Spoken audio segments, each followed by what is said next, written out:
Hello. Just about to call Dr. Judy and just getting things set up here. Last week we were going to have Stephen on, but he was busy. And he's been pretty busy these days anyway. Sorry, I've got something in my throat. Okay, so without any more fanfare, I'm just going to give Dr. Judy a call.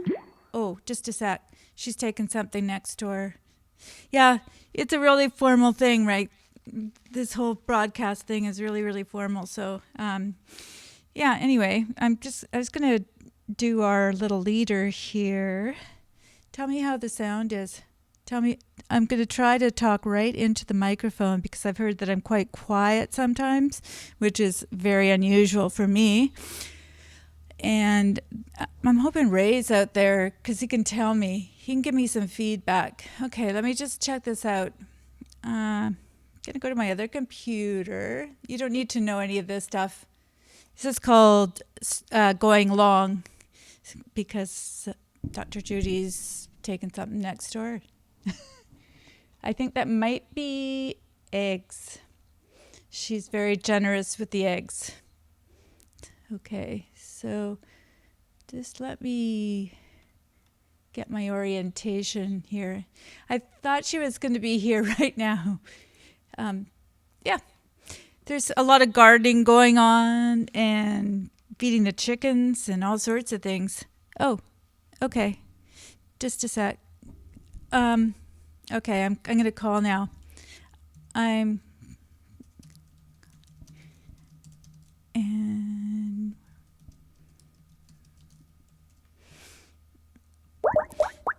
all right, there we go. Yep. There she is, Dr. Judy. Okay, Hey. we made the connection. Yeah. Okay, let me just. Thanks for the wait. That was just the time I needed. I was putting fence grid on the holes in the roof of the chicken pen. Tell people about your chickens. I should have pictures here. Oh. You sent them to me. Oh, am I live? You are. Is this live? Is that okay? Okay. All right, do you I mind guess. telling? Yeah. There's some they're big. Brahmas. They're big, and they're youngsters though, and they flew up and over the 6-foot high fence, so I had to cover the top. Whoa, that's pretty impressive. Hang on. Uh-oh. I was taking off my sweatshirt and they grabbed my headset. As long as you're not doing your dishes. Yeah. We've had a lot of feedback about that. So I hear that you're clear, and Yeah. I've got Ray in the background, and he's helping me out in the chat because I'm trying very hard to manage everything, and I'm not always good at that. Because of hawks, I have the pen covered with, I guess, hog pen, panels. Mm-hmm. They're like 16 feet by, I don't know what the width is, 8 feet or something like that. And but those hoop over the top, but then the ends are open. And by golly, some of those chickens flew out. Mm-hmm. They didn't start doing that until a couple of days ago, and my neighbor just replanted a bunch of grass seed in her yard, and that wasn't good. They made a beeline for it. It's two big girls. That's funny because Radiate, who's out there in the audience, he is telling me that he was a chicken farmer as well. I happen to know Ray, but they had quite a big operation, so it wasn't quite like your situation there. Yeah, this isn't all that big, but there's a bunch of them. But isn't it? Ask him if he thinks that's weird that two Brahma hens flew out over the top of a 6-foot high fence. Is that weird? Ray? He's. I'm not able to monitor the chat, so I'm talking to him on Skype on another chat. Oh, okay. So yeah. Anyway, I'm sure he'll let me know. Yeah. Okay. It's pretty high. 4-foot high fences. Some can do. My neighbor has some chickens, and hers come in my yard, and they jump up on top of the 4-foot fence, and they jump down on my side. But I've never seen them do the 6-foot high deal before. Yeah. And according to my next door neighbor, they've said they've seen some of the babies up there. So I've now have the ends. I got some fence stuff 3 foot high fence and put pieces of it across. Huh. Well, you know what? I think you're becoming a real chicken farmer. That's what I think. I I feel badly, keeping them penned in, and that's why they're getting angry. hmm. But I'm gonna be in a situation where I can't let them in and out for the next couple of weeks, so trying to contain them. And yeah, if you can't, if you're not out there with them, they might get into trouble or something. Um, and the other, just a sec, I'm just going to ask Ray something because he might have some suggestions because he can't sign into YouTube. But he says he had 5,000 chickens. Just thinking there Yeah, might be that's a different scale. These are pets. There's probably 20 or so Can I big just ones. add him to the call for a sec? Since we don't have Sure, Stephen here, okay. You can. This is Radiate. I'm going to just call him and see if he answers. sure, I that's think he fine. will. He's got Just chickens. yeah, He's not well, a that's turkey, is he? there are people that well then you know what his icon or his profile icon is a chicken. So I'm just Yeah, saying. cool. Here, are you there, Ray? Oh, yeah, yeah, I I, see it. I am. There's Ray. Can you hear Ray? Yeah, I can hear him. Good. All Okay. right. Well, there we go. So I just want to introduce you over chickens because you're the guy and you might have something to say. Yeah. Well, Well, chickens have changed a lot since I was a boy. But Have they? it's good to hear that Judy's got some free range birds. oh yeah, and they're usually more free, and sometimes they get into trouble. Um, but Jumping there's over some stuff they fences. like. Well, yeah, and going over to where my neighbor has she's reseeded her grass in her yard, and that's not good. But have you ever heard of big Brahma hens flying over a 6 foot high fence? Well, I haven't myself, but I'm sure that they do. But they're Yeah, probably they just can. afraid of. They're probably just afraid of being mistaken for turkeys. Maybe, but There you go. they're big girls. They're ready to start laying, but they haven't started laying yet. And I have a feeling as soon as they start laying, they won't be able to get off the ground or get that kind of altitude. Oh, It's, these are the newer ones. yeah, it's from last spring. Not Okay. the new batch of babies. Uh-huh. Well, And the I'm, new batch of babies, there's a neighborhood dog. There's a dog ordinance. You're supposed to have your dog on a leash, and these people down the street don't like to put their dog on a leash. They mhm. just turn it loose, and every once in a while it comes up here and tries to eat a chicken. They'll learn fast that you're a good mom. Well, you can't be out there, all the time. And I had to see a couple of days ago, two little ones went missing. Hmm.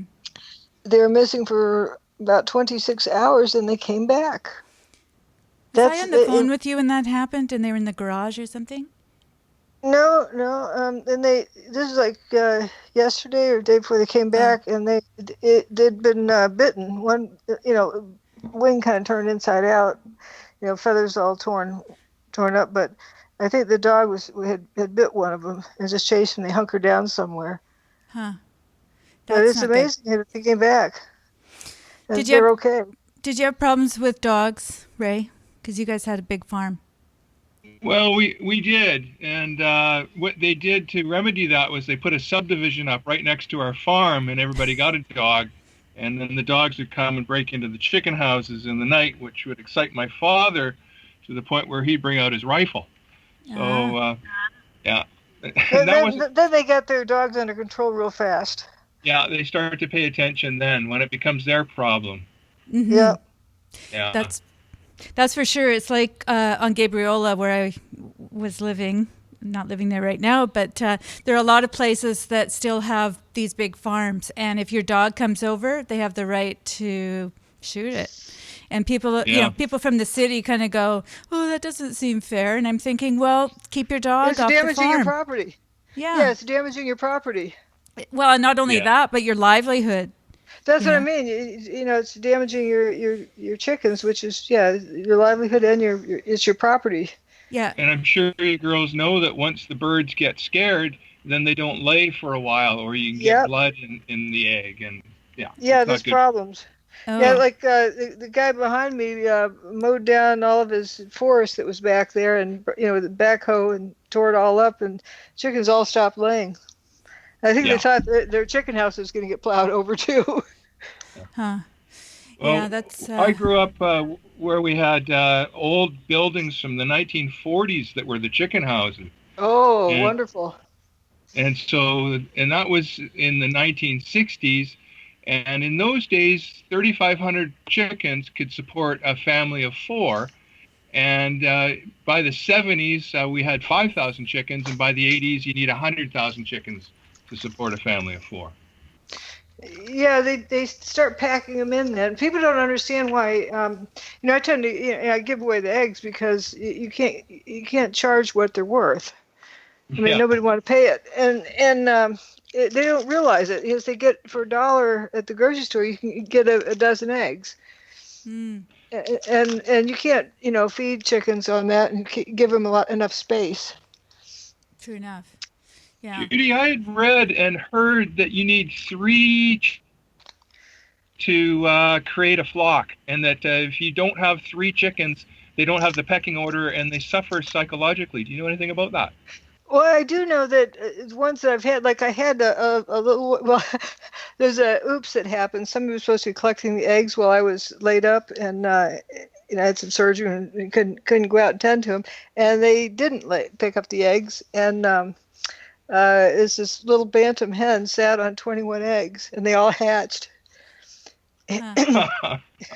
and That's except crazy. one of them was black and the rest were white. She did not like that black one. She knew it wasn't hers, and she was going to peck it to death. And so I was struggling to find somebody else to take them. My neighbor's hens didn't want it, and finally there's one that had four ones that were like a month old. I put Yeah, him in with them, and they all accepted him. And the older ones, started looking after him. And so that group of five, because I knew by himself he wasn't going to make it. You need a gang to hang out with. yeah, And the mother isn't mothering him anymore, but the group of five, he's like a third their size, but he runs with them. yeah. And he feels Nice. protective. One of the big hens is coming after him. He runs to his siblings, and they protect him.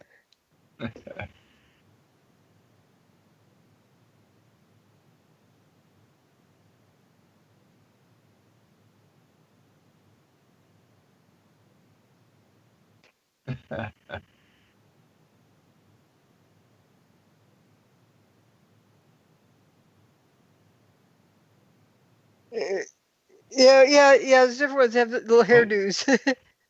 Well, they're because they're this mixed thing. Whatever happened, it was pretty much all except for the black one. There was all silky mothers with a Delaware father, except for a few of them. And so they're crossed. So it looks like little Delawares with little hairdos, and they have 5 toes that the silkies have. So it's interesting.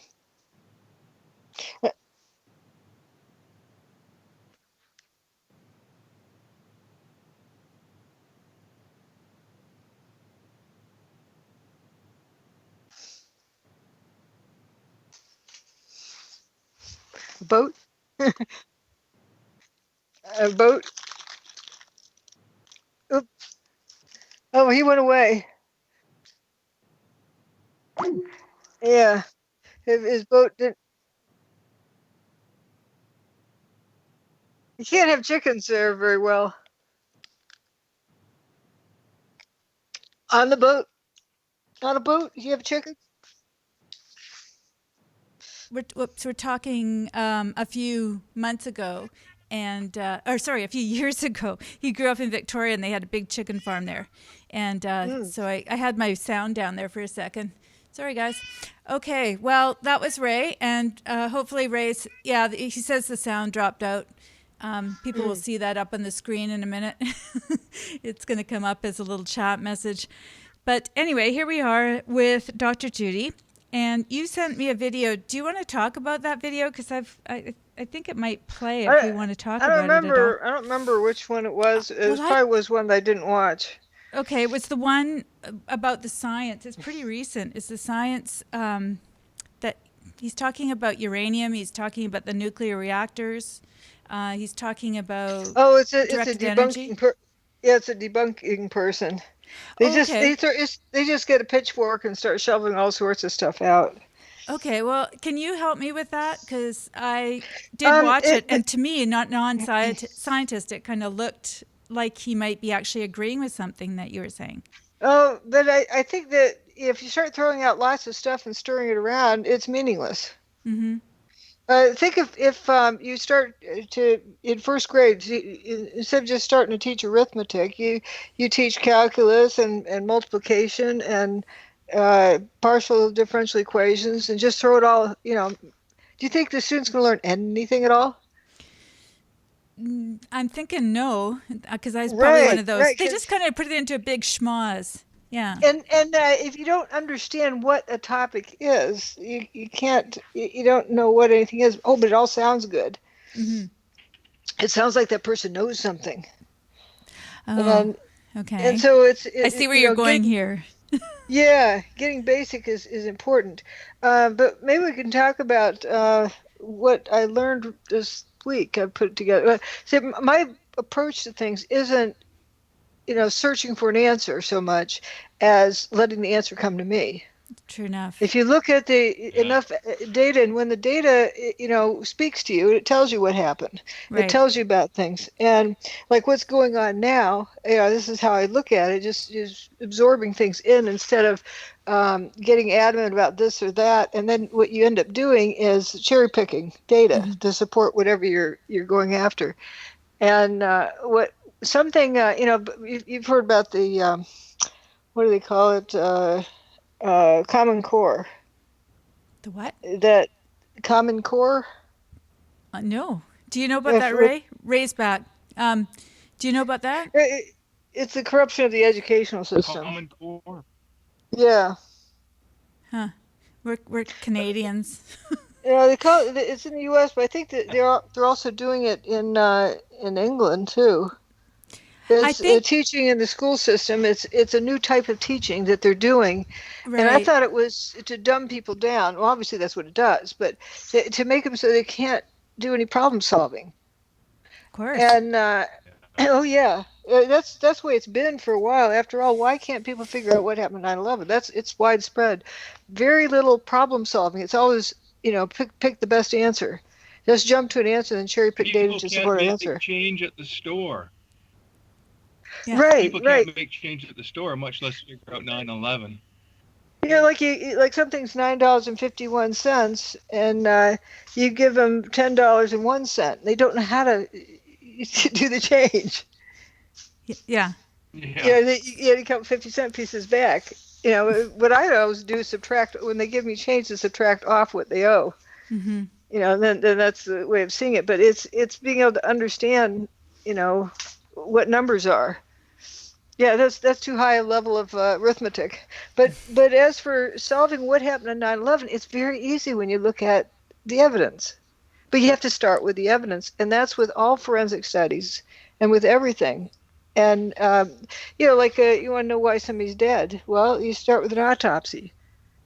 Either the autopsy is conclusive or it's not. You don't say, well, maybe there's a theory about the autopsy comes out with this theory or that theory. No, it's conclusive or it's not conclusive about what it shows. Judy, I thought the most conclusive evidence about 9/11 was a picture that you showed on your website of basically where the Twin Towers used to be, but nothing inside the footprint. Most of the rubble was on the outside, and there certainly wasn't any pancakes of any kind. Well, it's not inside or outside. It's just all the dust is just ankle deep. Everything is missing from Right, the debris pile, and right. that's what convinced me that you were onto something. But also, that most of the building turned to dust, and then it's amazing how I was made fun of, and they hired somebody to try to that Greg Jenkins thing to try to make me look funny. I didn't say anything in that wasn't correct, but he was trying to make fun of me for saying that most of the building turned to dust. Can you tell us Well, about no, Greg you're Jenkins? right. Sorry, Yeah, I just didn't want. it? But didn't it? Eye rolling doesn't negate the fact that most of the building turned to dust. But it Yeah, and postponed anybody seeing it for 10 that years. after the buildings fell, there are no pancakes at buildings one Right. and two. There are some pancakes at building 7, but there's no pancakes. There should be But you see, 110 of them. you don't start out with eeny, meeny, miny, mo's, this answer, that answer, that answer. You won't get the right answer then. Yeah, yeah. Yeah, just start out Well, it's looking just at like the the evidence. Comey thing with Hillary. You know, it's just like how Comey wrote Yep. the exoneration of Hillary before he even investigated. It's the same deal. Oh yeah, They that's had a and that's reason to tell us ah, the lie of 9/11. you're getting close to the what I'm connecting here. Okay, going back to the educational system, I knew that Common Core was about kind of brainwashing people, making an imprint so they could feed in like what products they want you to buy and all that, some sort of mind Yeah. control. But there's but it also tearing down any ability to think. But what came to light recently, and you'll appreciate this, I think, is even more so like how they teach math. Arithmetic is, here are some answers. Is this a reasonable answer? How do you feel about this answer? Not does 2 plus 2 equal 4. How do you feel about this answer? And I always thought that was stupid. It's trying to get people to not think. Well, that's yeah, that goes without saying, but it's even more sinister than that. I don't know. Have you heard that said about how do you feel about this answer? It's a math problem.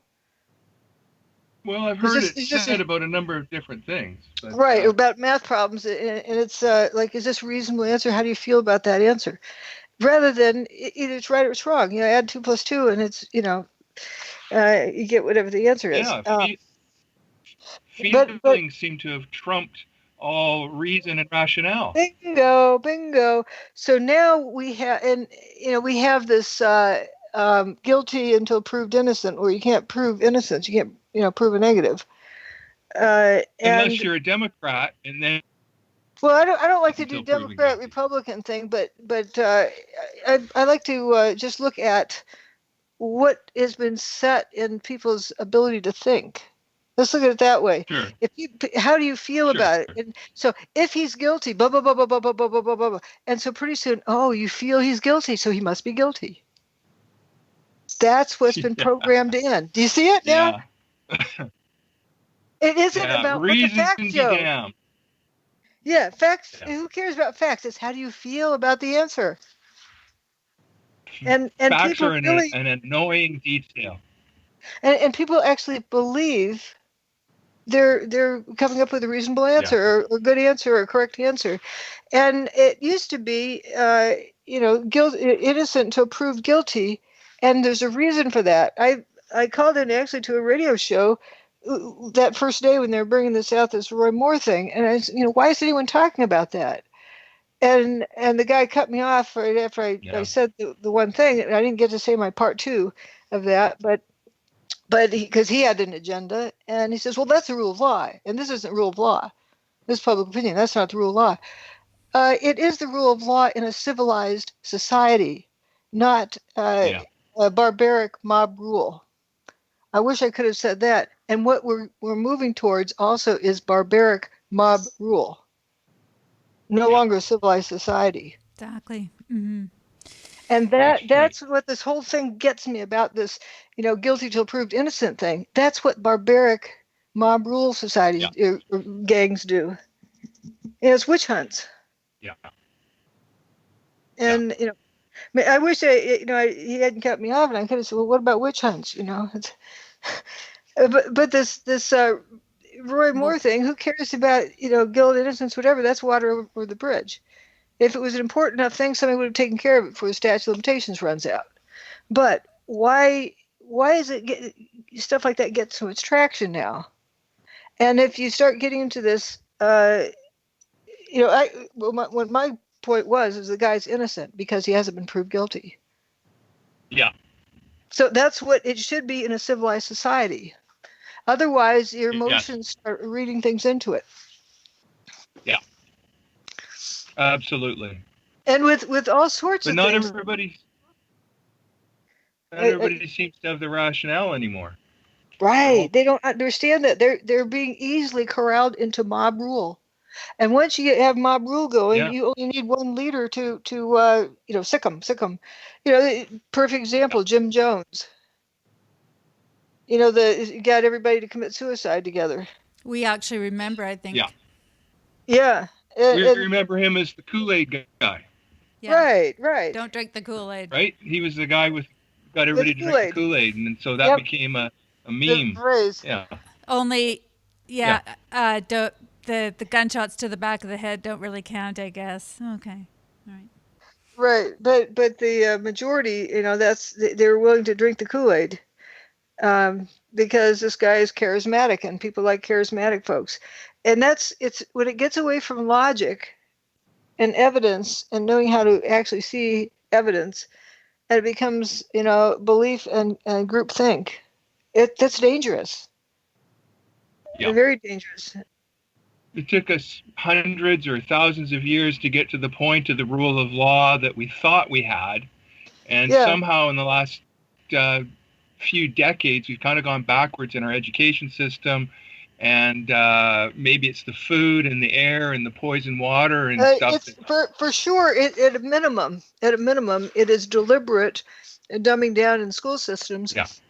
And specifically, I'm pointing out that I thought it was just to make people not turn off their brain, but it's more serious than that. And say, how do you feel about this answer? 2 + 2 = 4. How do you feel about the answer? And they're training people to go with group think. And you look at what happened on 9/11. You better not deviate from what the mob says or your history. It was mob think. Right. Yeah, I think we can kind of relate to that on a bunch of different things, and it doesn't really matter what you're trying to introduce to people. That's the common thread. Yeah, it just people just dismiss things out of hand. I don't necessarily want to get into what Ray's been doing, but I do know that what he does is controversial. And if you bring it up with anyone, I hate that word. Well, there you go. It is not accepted. Yeah, controversial has the meaning of it's probably wrong, and my evidence is controversial, is what people say. How can evidence be controversial?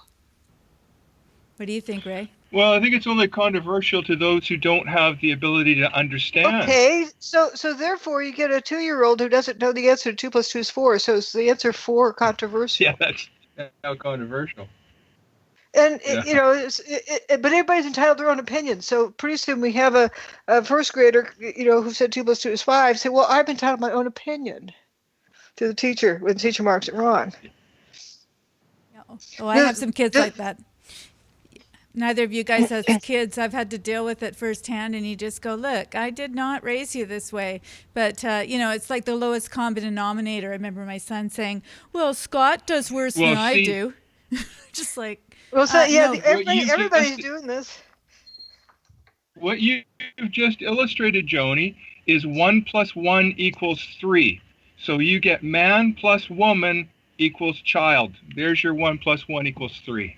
Oh, hey, nicely done. The new math. New math. Well, sometimes it works. In this particular case, it really appalled me that my own kid was sort of basically giving me the rationale for why his marks in math were okay, because somebody else did worse. And I'm thinking, look, you know the answer, you don't know the answer. If you don't know the answer, you need to learn. Stop comparing yourself with the least common denominator, as it were. Yeah, exactly. What is the goal? And if you achieve that goal, who cares what other people are doing? Exactly. Who cares about it? Yeah, that's what the school system does, though, because that was not taught in my home. Not that I know of, anyway. I didn't like comparison. Do you remember? Let's talk about 357. Do you recall handwriting? And they had this piece of plastic with the letters drawn over it, and you put it over your thing to see how well you drew the letter. Did you for cursive writing? Yeah. I did cursive writing. I don't remember doing that particular thing, but maybe tracing paper. Is that what you were doing? Oh no, no, it's like a ruler, a see-through ruler, and they can Oh, hold it over your writing to check to see how well it lines up with it. well, that's discrimination. Right. Yeah, That's not you know. fair. How do you feel about that? Uh, I, Dr. Judy, you can answer What? that. How do I feel Ray just about what? asked about 2 + 2 is 4? the idea of them putting the ruler over your writing to see if it was correct. Well, the objective was to get the how you drew the letters to conform. And so you're being graded on whether or not your letters conform, because that was the objective. Yeah. So how I feel about it is, well, it depends on did you achieve your goal? Yeah. The Well, object we is were kind of like calling education. like gives the objective to you're supposed to draw a straight line. Let's say you're in first grade and you have trouble drawing straight lines. Learning to move the pen, then look where the pen is going to get the line to go straight. And then you get graded on whether the line's straight or not. I mean, that's not unreasonable, is it? They're teaching a particular skill. Yeah, if the goal is to get your writing to be straight, it reminds me of To be, driving because when you're that's learning right. to That's a drive, very it's like good. That's a go. very good example. Yeah. So if you're learning to drive, you look at where you want to go, and if you don't do that, you're probably going to have a big accident. So it's very kind of empirical. If you turn the steering wheel this way or that way, Right. it's And to stay on the right side of the road, because you're not left to choose which side of the road you want to go on. There's a conformity you have to stick with. yeah. Well, you see, that's the thing, and I wonder how Ray is taking this in, but I think a lot of people have a difficult time, especially if they're younger than we are, which he is by a few years. Just the Just a idea few that or a lot of years. Well, I'll be 57 soon. Oh, you're not too far there. yeah, No, I can still understand most of the words. but Sorry, go ahead. it still is a slightly different generation. I feel like we were right the last Yeah. year of like the hippie generation. yeah. That's why we call And it it's 357, Ray, because there's three of us that were born in 57. You were born in what, 64? No. 61. Oh, gosh. That's my math for you. You right. just told me. Yeah. Yeah. That's four pretty four bad. years. Okay, yeah, so Uh, 61. Yeah, you were into the 60s, and that's a whole different thing. Yeah, yeah. Then not being able to remember it, actually remembering the '60s, like '63. Yeah. But Yeah, I remember. I remember 63. Yeah, I remember that event. How do you but remember it? you weren't old enough to really understand. Well, I know that's what most people say. My grandmother, she died. Uh, she died in December of '63. I was born in February of '61, and I remember her. I remember So the you're almost 3 years JFK. old. So you remember her crying or Yeah, I was something? almost 3. Yeah. So that was a similar reaction I had when I was 6. It's wait. Yeah. It's well in first grade, noticing our teacher was crying when the principal told her something. I didn't know who this JFK dude was, but something bad awful had to happen to get our teacher crying like that. Yeah, Yeah, and that so was and then you get to go home. And I didn't right. understand why we had to go home because our teacher was crying or something. Well, we certainly grew up in a different time, and as you were saying, we kind of saw the last of the old world. Black and white televisions and AM radio and typewriters, things that people don't know anything about today, and just take this world for Yeah, granted. so that's right. So you at least got a museum view of it, sort of. Yeah. Yeah. You didn't have probably didn't have brothers, well, getting drafted for Vietnam or whatever. But I guess you guys didn't do drafting there. No, We did the draft no, we dodgers. decided to stay out of that.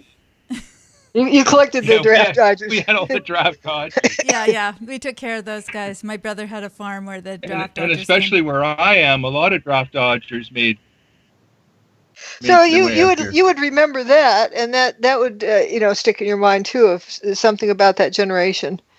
Oh, for sure. So Yeah. this, Yeah. yeah, Oh, you do absolutely. have that experience, and that's a valuable one. But the changes are just so amazing. The differences and how quickly people wipe the slate clean and start over and just get with the program, whatever it is. Like how many people now, Yeah. just look at their phone thing, or whatever it is, and their iPhone, or what, I don't know what they're called even, but the things that they're constantly looking at text messages to see what they've missed instead of looking at where they are and what they're doing. Like they leave class, and as soon as they leave class, they don't contemplate what they just learned.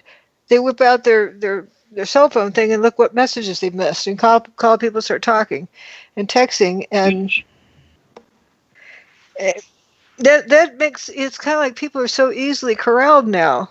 They don't realize yeah.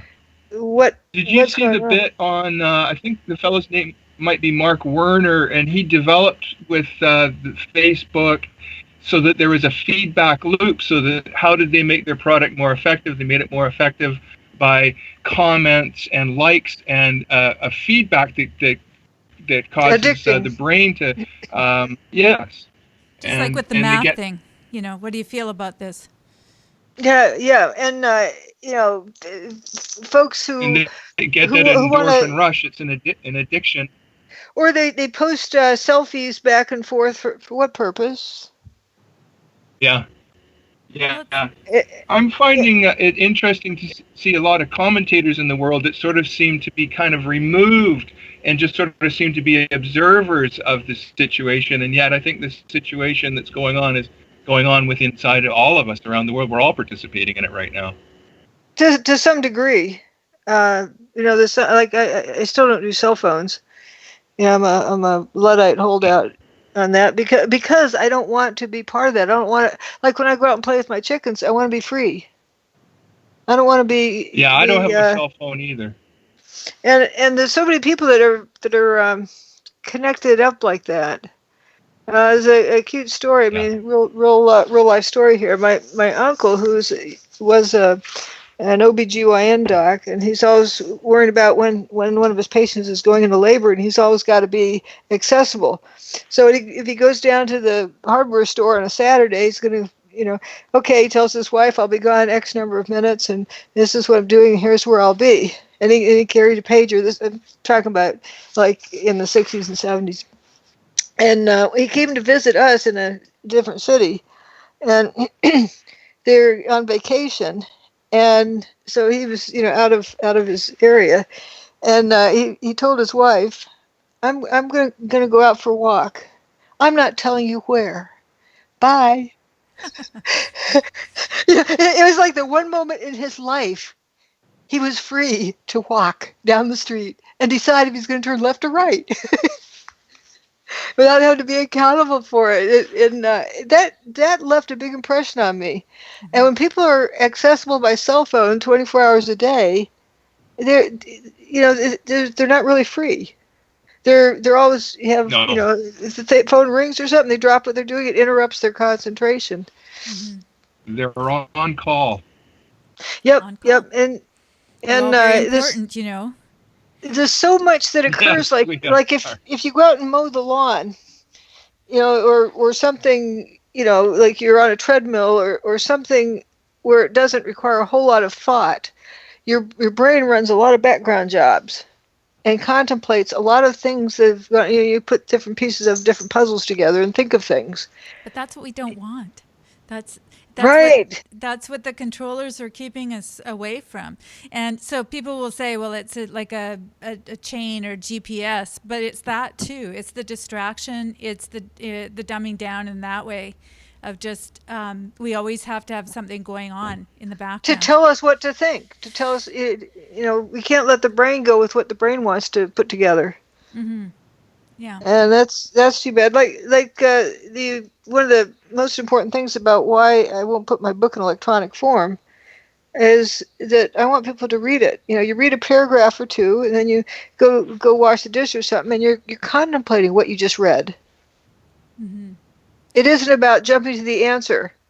It's about understanding processes and what's going on. Mm-hmm. It's a really difficult thing, and it's something that I And practice. that's actually what my book is about. It's not so much about 9/11. That just happens to be the example. It's a course in critical thinking, and you follow it along, and it teaches you the discipline of focusing on looking at what's in front of you and seeing things. Mm-hmm. I You know, wonder for how many more generations it'll take for them to rediscover critical thinking, because we seem to be on the end of that. I I don't know if it's possible. Um, who will unless something goes underground or something hits the earth and wipes out all the electronic systems. Yeah. So it's good to have paper books for that too, but people won't know how to read then. Oh, you're such a cynic. But when you start looking at it, if you read my book from front to back, page by page, and just it's difficult at first, and people are squirming and kicking around, like, but what about this? What about that? And then they start catching on to just looking at the evidence themselves and to figuring it out and to seeing it and like, oh wow, and then they read another time, oh wow, and it's learning how to think critically. Like you think about what you saw on TV that day, not what you're told to see. What you saw was a building turned to dust. Why did so few people actually see it? This is an interesting thing to have Ray here because I think one of our first conversations was around your book, and Ray had Yeah. some sort of questions, and I can't remember exactly how it went, but you were Has one of has the Ray few read the book? people that actually would do the research and take a look at things, and then was willing to at least entertain a new idea. And then I think you did change your mind, didn't you? Isn't that how it all worked? Can't remember I now. did. It was interesting. It was an interesting journey for me because all of a sudden, a few years ago in January, Dr. Judy's book and the topic of Dr. Judy Wood came at me from three different directions, um, and finally prodded me into a much better understanding of what Dr. Judy was suggesting, um, to do with the dustification. Again, though, the picture that was on the main page of Judy's website that showed what looked like two holes in the ground where the Twin Towers were only hours before was spoke volumes more than any words, any Yeah. documentary, anything. Those one pictures. And so I hosted that picture on my website for years, and I had 9/11 as I questioned 9/11 right away. I on the morning of 9/11, I looked at the Pentagon and I said, "Where is the plane?" And I just rationalized that it was so horrific they weren't showing it. But I also noted that the Twin Towers themselves exploded outwards, and sort of peeled like a banana and turned to dust. And we all saw that dust. And I've got hundreds of documentaries on 9/11, and I've watched How hundreds of many? How hours many on it of from them? all different things. How many of them Sorry, go actually ahead. start with the evidence? Oh, that's a good question. One of the evidences that I have is the entire CNN broadcast that they rebroadcast in 2005. I taped it onto my computer, so I have all of that evidence. And you have to turn down the volume in some places, of course. But what I was really interested in about that, the morning of 9/11, is that when the new anchor came on about 2 o'clock in the afternoon, she said, "We are now getting our information from the CIA, and it was these 19 hijackers under Osama bin Laden." Well, Oh, I that said that came that has, came out before the second tower got its hole. yeah, I and have a I picture said of that a has to be the ticker. fastest crime in history ever Oh no, solved. no, we're talking 10 minutes. It was before the second tower got its Yeah, hold. There was a little ticker across the screen with Bin Laden's name on it. And what I remember thinking, they talk about these they had all these pictures of these hijackers, and I'm thinking, wait a minute, if they knew who these people were, why'd they let them on the plane? exactly. You know, And you then know, why aren't their names on the manifest, on the flight manifest? And what is that Rebecca Roth? You probably listened to her Oh, version of 9/11, have uh, you? yeah, she doesn't really have a version. What she's done is tried to capitalize, or whoever wrote her book and gives her the talking point. She's just the the babe image for it. But she's just taken what's already on the web. It's nothing new. She's just and Well, there's a what? she doesn't have any experience as a flight attendant or hides it. I mean, it's some stuff she said that's really horrendous.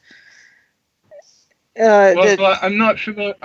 I'm not sure what that part was. The part that I found interesting was how she talks about the stewardess language and how she was able to sort of say, well, Betty Wong said this or so and so said no, that. no, What they're that's really bogus. saying is this or that.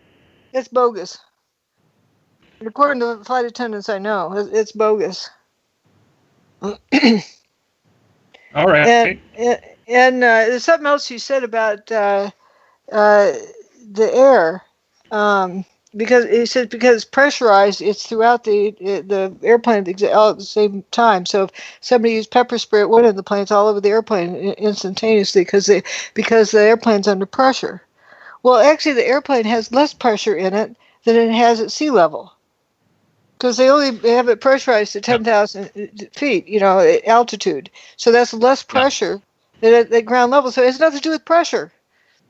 you know, and yeah, there's some really weird stuff she said. Um, there's quite a few other things, but Mm, there's a flight attendant that contacted me after seeing the hurricane picture on my website. He actually flew out of Boston that morning, and right. he was on a radio show with me, and right after that, that became her talking points. He had some friends who were killed and so forth, and described them, and that became her friends, and she described them. She just would listen to what other people said. Like also about Flight 370, the Malaysian Airlines, and I called it the Where's Waldo scavenger hunt. Each day the news media would say, hey, maybe it went this way. Oh, maybe it went over here. Ooh, maybe it went over that way. And I called the Yeah. Where's Waldo scavenger hunt. A week later, she said the same thing on a radio show. She just Mm, listens to what other people say and then uses it. She called it You Where's know, Waldo? Because that's definitely well, I yours. yeah, yes, where's Waldo Scavenger Hunt? Okay, well It's that's just a bit too close. right, right. So you use the exact same wording, and it's clear that person was not a legitimate person. But again, same with Jim Jones. You have charm, and to have a voice like a babe, and people fall for it. Whatever someone's saying, if you sound real. Um, basically, she was also saying what people wanted to hear. Right. Like when she got into Echo the chamber. Jews done it. Yeah, the Jews done it. Oh, then all of a sudden she's on lots of radio shows where they want to hear about the Jews done it, or whatever. The Jews done what? You got to show what happened. If you can't show what happened, nothing else counts. The Jews did it. What's it? You got to define what it was that Yeah, happened. define what it is. Let's do a Bill Yeah. Clinton. Uh, yeah, this is the thing. People, I do it too. We get ahead of ourselves so quickly. And Because people I'm, want the answer. That's how the school system teaches you to want the answer, not to want the process. it's the first question that that's people right. The ask. prize is for the answer. Yep, yep, and color in the bubble on the multiple choice test. That's what people reward for. The faster you can color in that bubble, and the more right answers you get, the more you're rewarded. Not Yeah. can you think. And they're kind of missing the journey over the destination Exactly. there. Exactly. Yeah. And in my class, and I explained this on the first day, and I also had it with each test as the agreement on the test is if your work doesn't support your answer, you get a 0 for the problem. Yeah. And if people punch the number in the calculator wrong, but they noted what they're doing in the whole process, and you could see exactly what number they punched in where wrong, I usually took off like .001 points. You know, Because it was so easy to understand, and you could see they just punched the number in the calculator wrong. And in, quote, real life, you would have somebody checking your calculations anyway. Well, you kind of So want it's, that in engineering. We Well, want that in our, we when want that in our yeah, engineers. We want them to check all of their figures and yes, recheck them again. Measure yes, twice, cut once. yep, but right, the and the process was best way clear. for them to get that is to get some chickens, and by getting chickens and getting the eggs and then selling the eggs for not like $1, but say like $1.05 a dozen, then that means you have to break it up and you have to do the math and count the change, and so there's your math and showing the problem and developing the analytical thinking and the problem solving type minds that we need to move forward as a Oh, species. oh, here's what it was. This might have been before your time because it was. I think I was at the tail end of it. Yeah, Lemonade stands and making change. yeah, yeah, Oh yeah, exactly. yeah, Nobody knows how to make change anymore. yeah. They have to get a business license for a lemonade stand. You do. Oh, and the Yeah, health inspection. Oh yeah. Don't forget the health inspection. Make sure you're wearing gloves and a mask. Wasn't it Violet and Lucy that would do lemonade stands? Or something like that. yeah. I Oh, was I trying to think that was remember she was a which of the. psychiatrist. Oh, for 5 cents. Yeah, Yeah, that's psychiatrist what is that out. was. I always liked that. She was always out. Well, I guess Yeah, sometimes she but was in. But Linus, I think he did or I thought I saw lemonade stands on there. But anyway, her psychiatry stand looked like a lemonade stand. Yeah, pretty and only much. 5 cents in those days. Yep, Yeah. it was pretty good. So you didn't really, and you actually had nickels. Here in Canada, we don't have pennies anymore. So, they round it up or round it down just to dumb us down even more. That's weird. It's yeah, I don't like that because it's We nice didn't, to have not a big deal of a penny here or a penny there. we don't get the But choice. It's like, oh no, we don't need the pennies.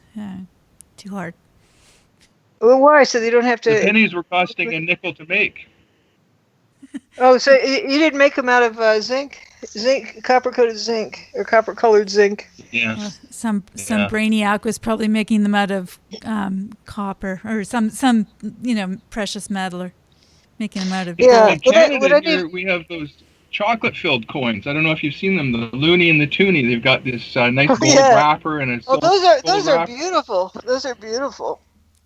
Yeah. Well, Looking at how do you get a bimetallic disc without it failing when the temperature changes?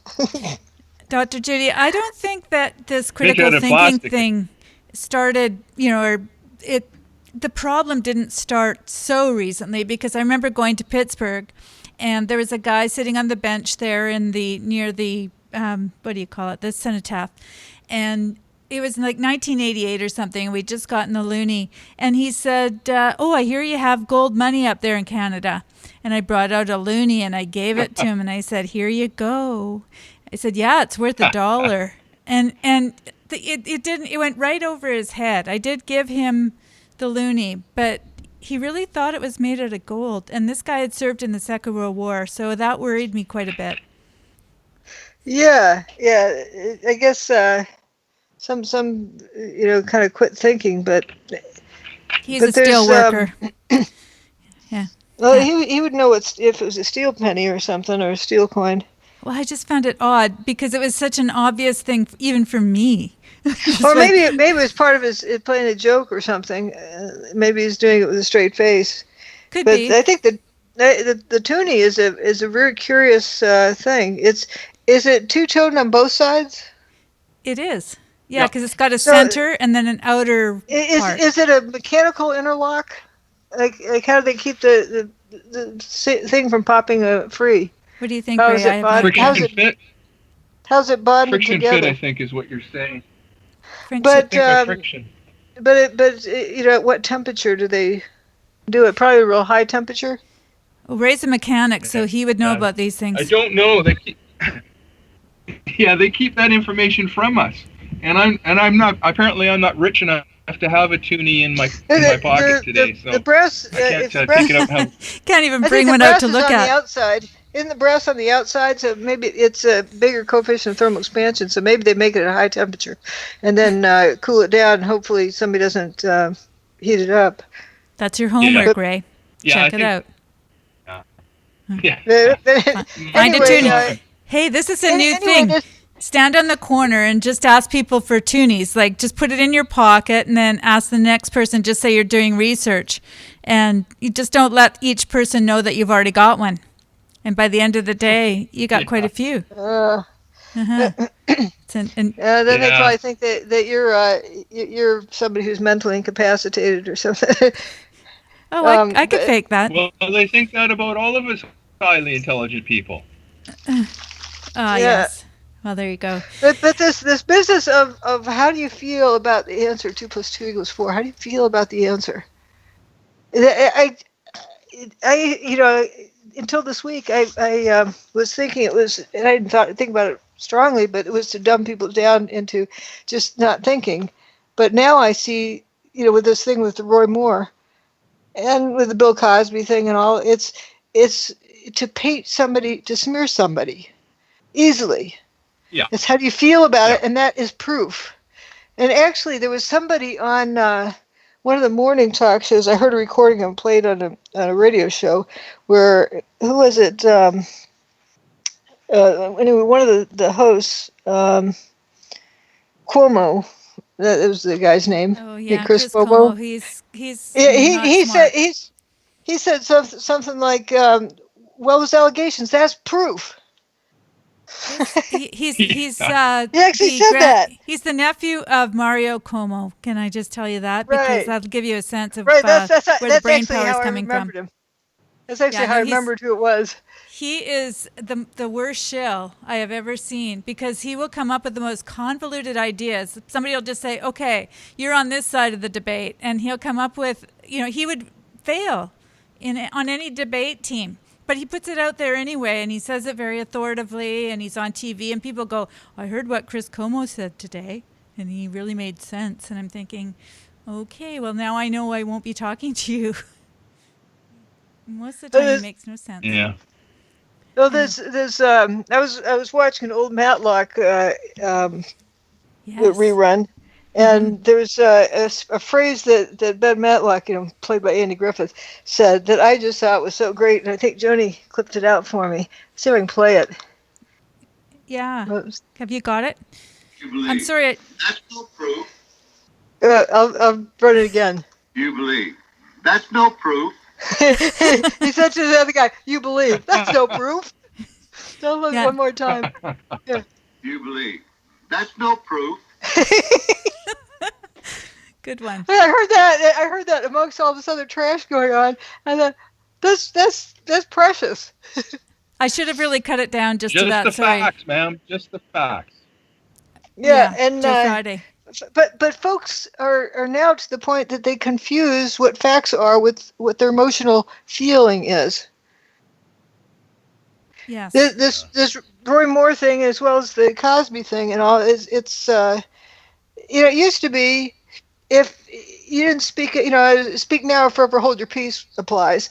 If someone didn't bring charges forward within the statute of limitations, and then later on they bring it up, they could get sued for slander.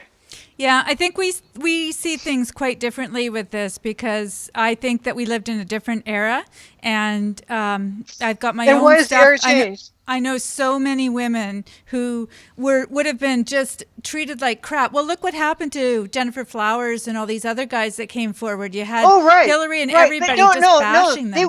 They went publicly. You can file a police report with in confidentiality that no one knows. It puts it on the record. I know 20 we've years talked from now, about that, but not yeah, if you're and in the that's public domain. Like if you're somebody like Monica Lewinsky, you're going no, to no, get no, outed. You're going to get outed by the people that are. the police or whatever. One of the You're going to get things that's outed by the interesting press. But about You'll find Monica out. hang on. Sorry. Let's put this as a message out there to the public, so that they know if something happens to you and you feel like you can't say anything because you're a little guy, and like what they say about the Cosby thing, he's so much bigger than you are, or Roy Moore is so much bigger than you are. You can go down quietly to the police department and file a police report. Not if you're 14. The thing is that Yes, you can. Yes, you can. Yes, not you if your can. parents don't let you. The thing is that Yes, it's yes, great you can. In a We're not perfect talking world. about. Hang on. Yeah. I'm not talking about filing charges. I'm talking about filing a police report. My Anybody parents can would. do Yeah. that. The thing is, And so it's just putting it on the record. So if it happens again, there's a paper trail. Otherwise, someone can say you made it up but that's later. great. It's great for an ideal situation, but there's a lot of kids that are being abused by adults, and the adults don't believe them, and there's Right, no way right, they're going to right. be able to go to the So police. so so what do you want to tell people? They're hopeless and they shouldn't even try to do anything. I'm No, trying to tell people what they can do. And if these people, supposedly coming out 40 years later, if they had filed a police report, that would go a long way sure. If they did, to I think that would be great. I think they're just right. risking. And so no, ri- so everyone can do that when they're No, whatever women position couldn't they're in. do that because they would get fired. So I think there are No, nuances here, and they would no, they would get the fired. employer doesn't find it out. The employer doesn't find it out. It's E- just it just gets filed away. well, what if you want to actually press charges at the time? Yeah. That's a totally different thing. I'm not talking about pressing charges. I'm talking about it's kind of like making a diary Filing entry, a report. giving it to the police, and then because the date and time stamped on it, that freezes that memory, so that 50 years from now, I did too. This is proof that happened then. Yeah. Yeah. Well, That's what I'm getting at is that people aren't, the media does not ever tell people that option, I and get what you're that saying. yeah, it's not filing charges. Yeah. If you're afraid of what the boss will do or whatever, it doesn't matter.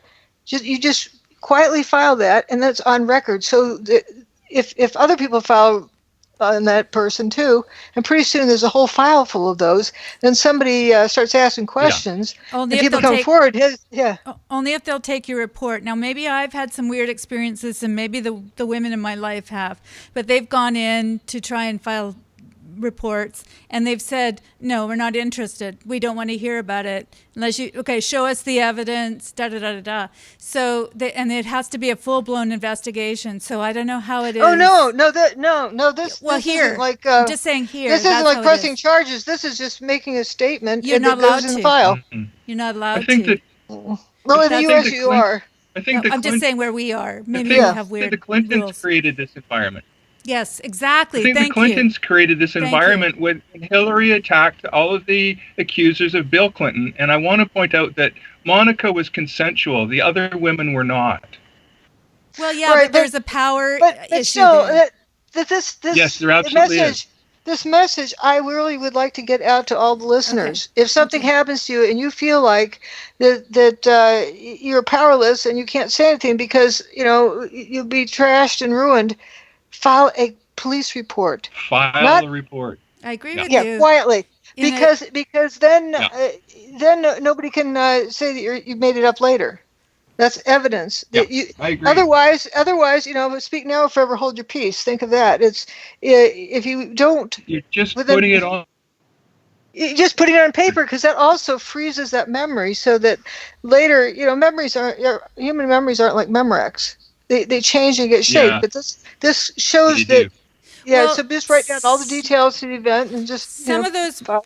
some of those memories stay with you, and there's some where you end up being But I, pregnant, having a child, doing all sorts of yeah, things, yeah. and that You're are you're you're talking about a different issue. A different issue. I'm talking about just noting on the calendar something that what happened when, so that you don't have to worry about 20 years from now. How, somebody says, "Oh, you just remember it that way now."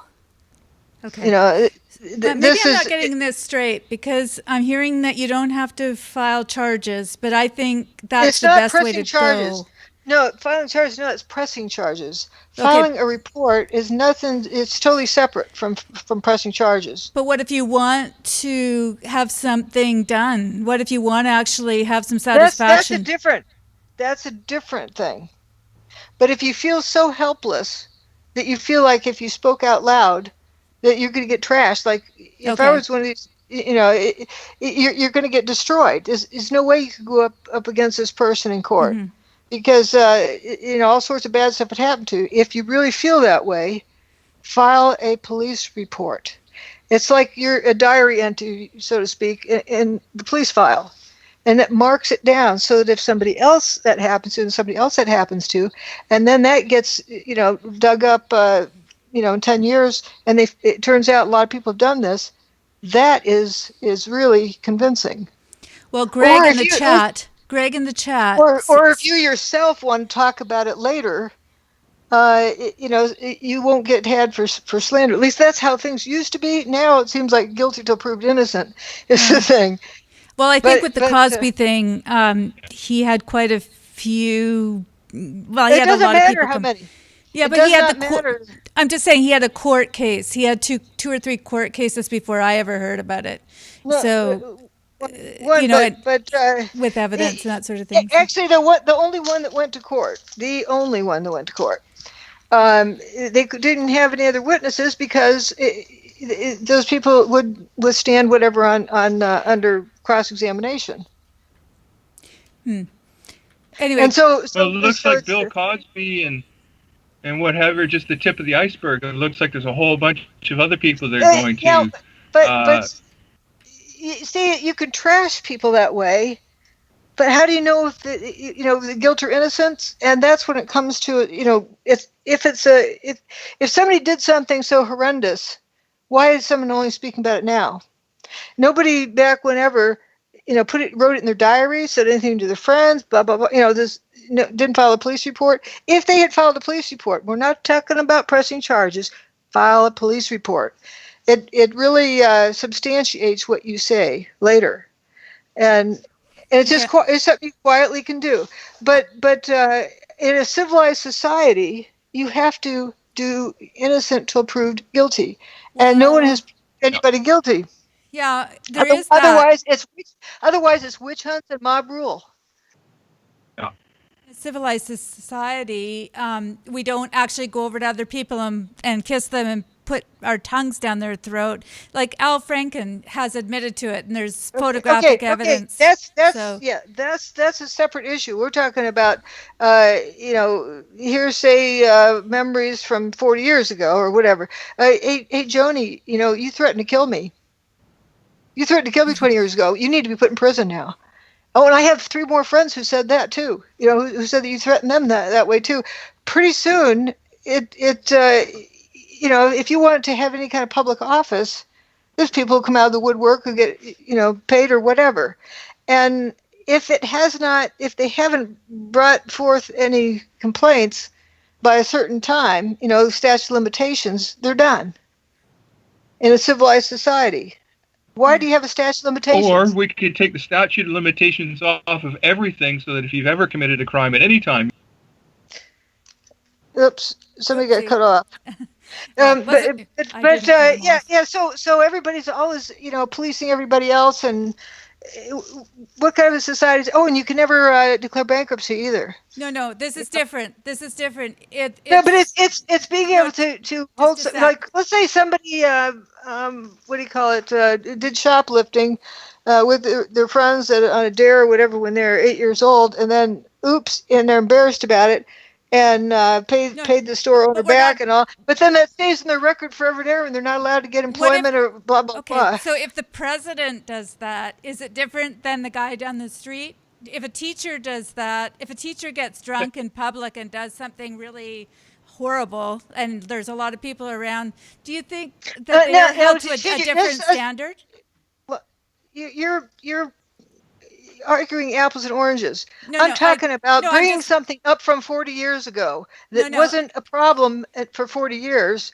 Well, the statute of limitations is 6 years. So you let the teacher, the drunken teacher who put the students in danger, keep doing what he was doing for 40 years, and then you're going to prosecute him? No. I'm talking about 6 years ago, because that's the statute of limitations. So let's work within that, because it's 6 years for rape. Okay. But I'm just saying. Back to the. No, I'm saying, is there a difference for somebody who is in I'm talking power, about the Cosby thing and the Moore thing there's no evidence of anything. There's just hearsay, rumor mill, or whatever. And somebody says, you get a 20-year-old says 30 years ago they're raped by somebody. no, and they just decide not to report. And you get that at 20-year-olds saying that 30 years ago they're raped. But there's a whole lot of stuff that comes out of the woodwork like that. And if it wasn't an issue until after the statute of limitations, it's slander.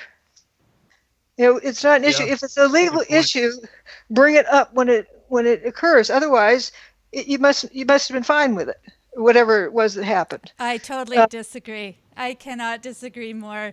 Having had this happen to me when I was 14 years old, and I didn't have parents that said I could go to the doctor. My parents just said, don't tell anybody, don't do anything, just keep it really quiet. My parents were born in 1915, and it was an embarrassment to have a daughter that had this happen.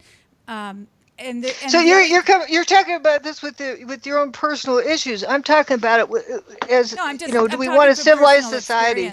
Yeah. And, Do we want a civilized society, or do we want mob rule? That's what I'm getting at. well, do we want a civilized society where people can keep their hands I think off that each Joni other? makes a good. Yeah, I want to be able to go to work. I can't go to work in the place that I do my radio show because there's nobody else around, and sometimes there are problems because they don't have an harassment Whereas statement. a person, they get off for 6 years because nothing was brought. So, luckily we're not going to come to any. But what I'm getting at though is the similarity with Salem witch hunts and so forth. Our culture used to function that way before. Yeah, That speak now or forever hold your peace. And if you have an issue, you need to have some kind of documentation of that issue. Well, I look forward to a return to the rule of law, as long as the rule of law is dealt with fairly and equally across the spectrum of the population, and it isn't a two-tier system like we have today. And also, it isn't like any rumor mill. Like we don't want that person running for public office. So let's bring up a lot of false allegations, or allegations. Yeah. Period. Why this week and not last week or the week before or the week before? This time and timing are an issue. And it really looks motivated by something. This guy was a judge for a while. Why wasn't it a problem then? Look at what the Democrats have been doing. They've been slandering everybody on the other side of the aisle. Yeah, and by I don't the like way, to do. Where is Nancy Pelosi? Yeah, I don't like to do this kind of warfare thing. I'm just, in general, not that side versus that side. It's this issue of, as it were. Yeah. Yeah, it's this issue of we can't have a trial or whatever in the next month, and this person's running for office, so it's a smear job. And what I'm saying, if after 40 years, if somebody hasn't filed any charges, they lose the ability to do it now in the 11th hour when there's no evidence to fight either way. Well, I think that's true. And I think we're talking again about people in public office versus people down the street, because if you're running for office, it has a lot more consequences than if you're just Joe Blow. So that's why I was trying to say, do we hold other people to a higher standard, like Al Franken, who has been proven photographically, if that's is that within the statute of limitations and so forth? I mean, this person's had this evidence or whatever. That's another issue. I say if the guy's in, if the guy is serving in Congress and there's an opportunity to say, look, this is what happened in my case too. But why did they just bring it up now? Well, because smear campaign. Well, the timing. You guys have a different opinion than I do. That's okay. Well, the person could have brought it up a month ago or a year ago. Franken's been in that position for several years at least. I do believe that she did. Well, I think if you're following the Gloria Allred evidence, I think it's going to be found that evidence is a forgery anyhow, as far as the Roy Moore signature goes. I think. Yeah. Yeah, but the issue of bringing something up, so we keep jumping back between the Al Franken thing and the Moore thing. Okay, let's talk about the Moore thing. Okay. Franken, that's a different issue. Okay, the Moore thing, why, why is it being brought up now? Well, because December 12th is the election, isn't it? He was a judge before. Why wasn't it brought up then? Yeah. He's deciding cases. Uh-huh. Well, apparently the same girl was litigating one of the, or not litigating, but he was judging one of her cases that she was a litigant in. She's not a child. She's not a child now. She's a grown up. Yeah. Yeah. And has the ability to go elsewhere for whatever, a police report or whatever she wants to file, or statement or complaint. If it's a legal case, her lawyer, if not, she get another one. But her lawyer should say that the judge should be recused if there's a purpose. Why didn't he? Mm-hmm. Because it wasn't a problem then. Well, I think it's a case by case, and when the rule of law comes in, I agree that under general principles, you have a great point. I think there's so many things that keep women from reporting things, and things have changed. I get that. It's not like it was 6 years ago or 10 years ago or 20. Like I had a situation where I was told that men could do whatever they wanted in their own homes by the cop. So that was after calling the cops. So no police report ever went in for that. So if you want to say that you can bring up stuff at any time in the future, 40 years old or whatever, 40 years ago, and then do smear jobs, you know what you'll create? Well, nobody will want to hire a female job. And I agree with you totally. But how do you know? Totally. Nobody will. Right. How do you know if it's a smear job or not? It could easily be a smear job, and it could easily be abused. Because if you've got evidence of it having happened, for instance, in the Al Franken case, I know you don't want to go back and forth, but I'm just saying, say the Roy Moore. Let's just stay with the Roy Moore thing. There's no evidence of anything. Well, not that we know of. Well, there's no evidence of forgery. The only evidence is the evidence of the forgery in that yearbook. Yeah, and all this bringing up 40 years later of allegations of, I think I remember this way, I think I remember this, that, and the other. Why did they bring it up when they had a case, a divorce case in court? Saying that he needs to recuse himself because there's a conflict of interest. They didn't. By not doing that, they're stating that there's not a problem. Sure, in that case, I totally agree. There wasn't. And the Roy Moore thing, but still. If you keep saying, complaint like what Chris Cuomo said, allegation is proof. If you're going to go by that, let's look at the implications of that. Nobody will want to hire a female because, 40 years later. You're absolutely right. Or no females will want to work with a person who's a judge, as in my case. Or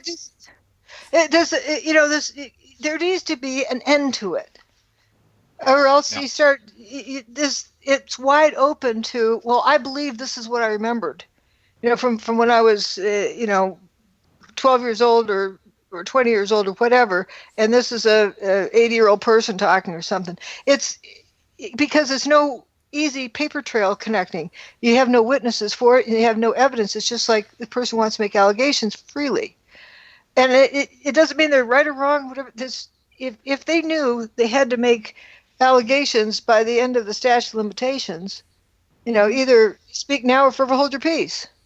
There needs to be that for a civilized society. Otherwise, when you have no way of verifying something or disproving it, you can't prove a negative. You can destroy many people based on just like if. Somebody doesn't want this guy to run to be in the election, then they just bring all sorts of stuff out at the last minute. Or if they want to destroy all the greatness that Cosby's show did, and easily they can get all pulled off the air, all the reruns, by just making lots of allegations. And we have different ideas about Cosby because he has been shown guilty and he's admitted it. So but didn't he drug his victim? He did. No, not against their knowledge. In the 60s, people liked to do drugs when they had sex. That was a common thing. Well, That's And this what was that people in do. and this was that's why there's a in statute of limitations. this was in the 2000s, and he claimed to have somniophilia, the Sleeping Beauty fetish. That's what his defense No, was. if you're hearing all sorts of different rumors. I haven't seen No, any no, evidence that was of in that. his court case. That was his attorney said that. That was Allegheny County. Just trying to think of where this is. I'm looking for it. But anyway, that was his attorney, Dolores Trioani, used that as a Well, defense. if you want to get into that case now, what I saw in that was this person who was, you know, alleging something. After that alleging thing, they went over to Cosby's house something like 70 more times or called him. You know, that's not what, you know, what somebody would do who's a victim. You don't keep going there. Well, don't You know, think that was this person, but he has had a few trials at this but point.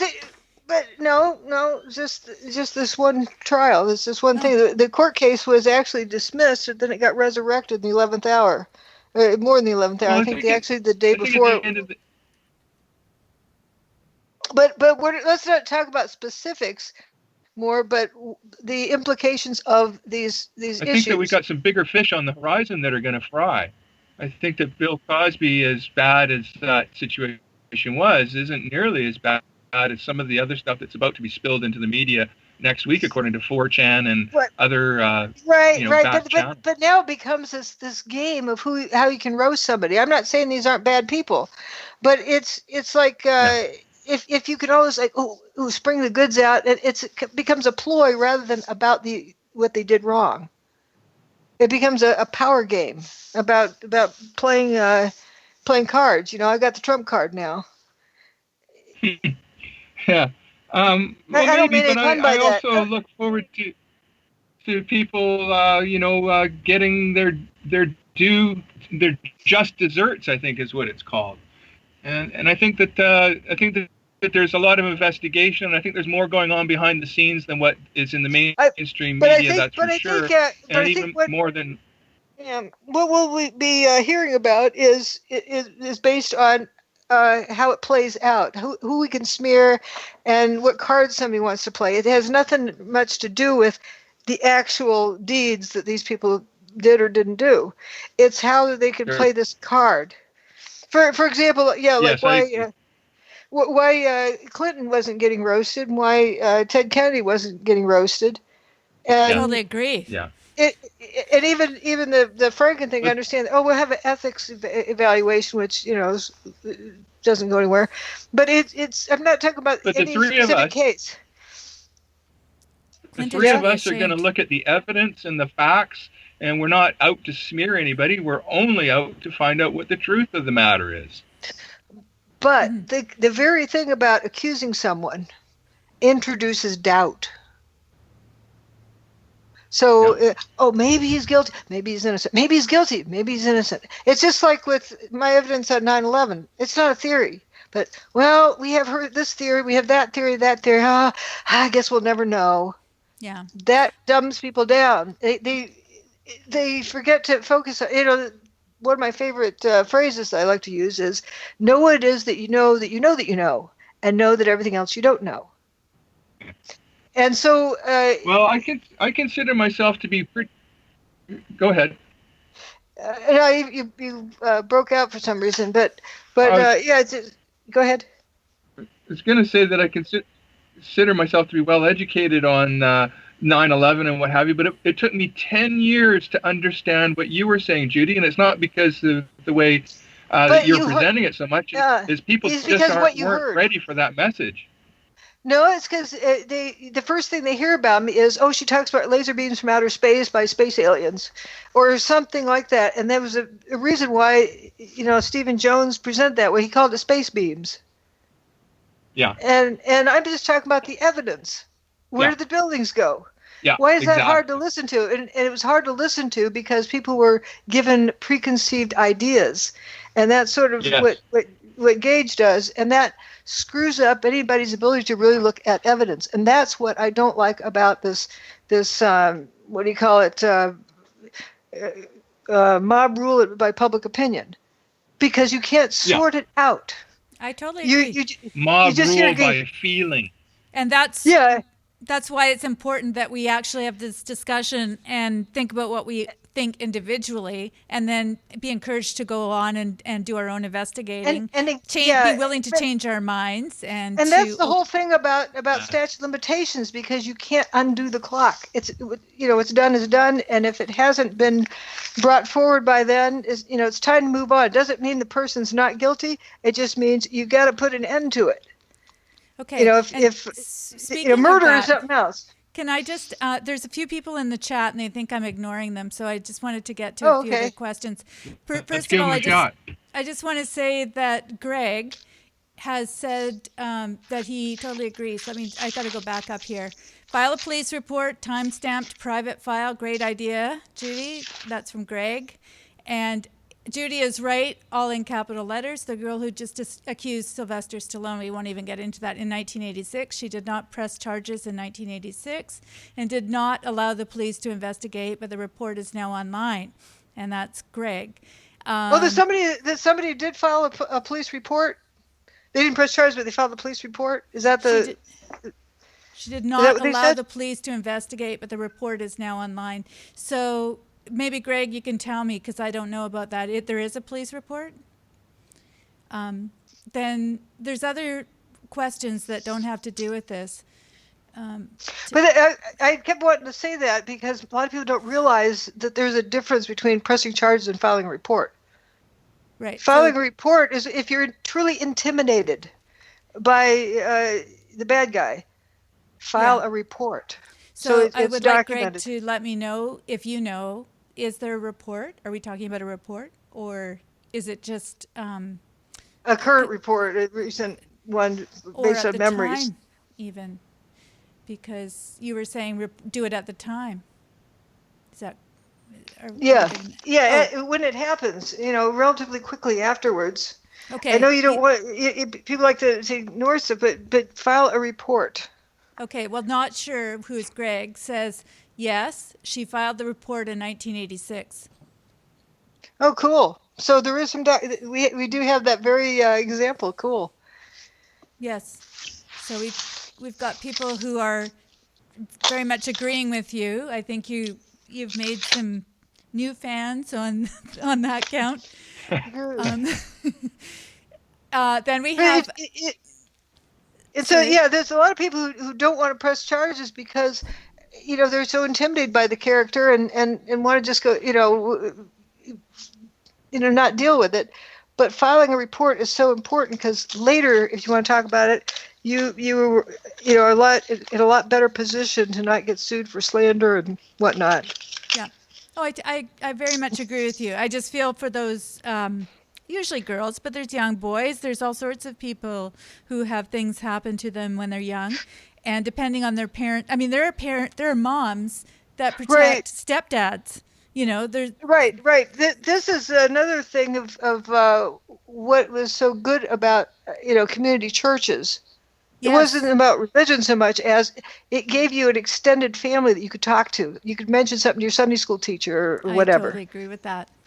Yeah, I think where we've enshrined it into this idea that it has to be the police that come in really has taken away that idea that, or even in those days, you might know a police officer. He might actually go to your church. He might be a guy around the corner, and you could go and talk to them on the slide. Let's call him a peace officer. A peace officer, yeah. Now they're called the military. Back when we used to have community. Mm-hmm. Exactly. And then that's all what it comes down to. You got it. It's the destruction of community. Precisely. Yeah. It always comes back to this. And the family. Yeah. Yeah. It's the destruction of the family through education and work, the slave paradigm. Conditioning all those kids and taking them away from their parents, and they don't get the bond with their parent. A number of children end up going up with narcissistic tendencies beyond the average, and all because both parents were at work and they couldn't spend the time with the child when the child needed this rearing and guidance. We got there's a lot of chickens coming home to roost on this and other subjects that we didn't get. And it's designed that way. Yeah, I agree. It's just like this what do you call it?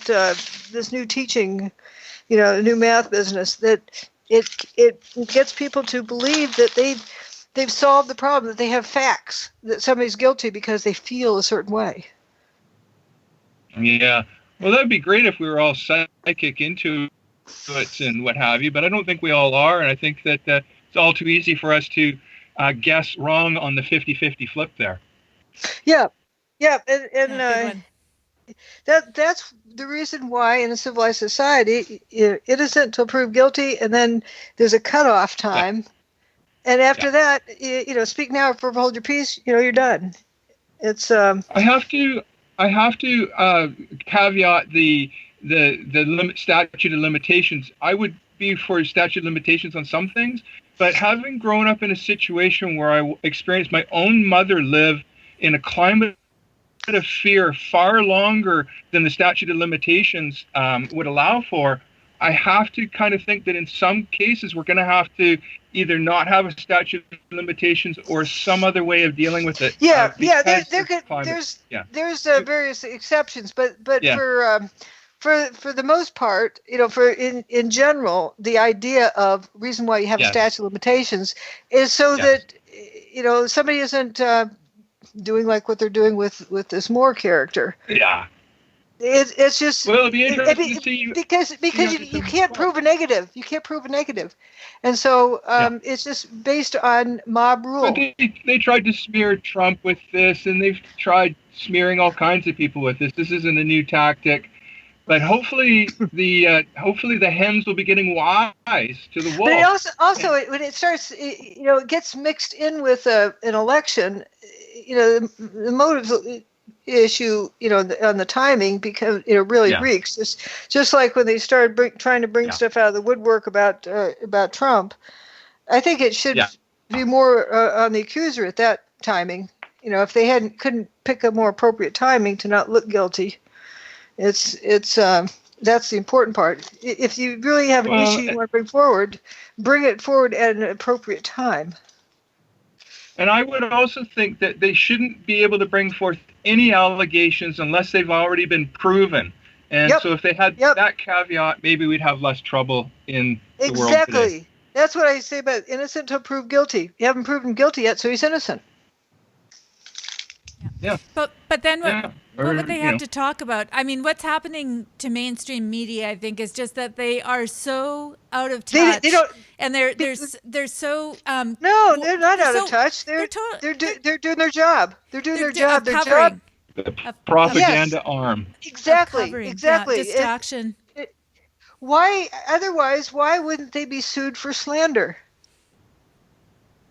20 years ago, the TV news would be sued for slander if they did something like this. Yeah. Well, maybe Obama changed some of the rules. They don't know on that. It's not anyone in particular. It's it may even have to go before 20 years, but it's part of the dumbing down, so it's an ongoing problem.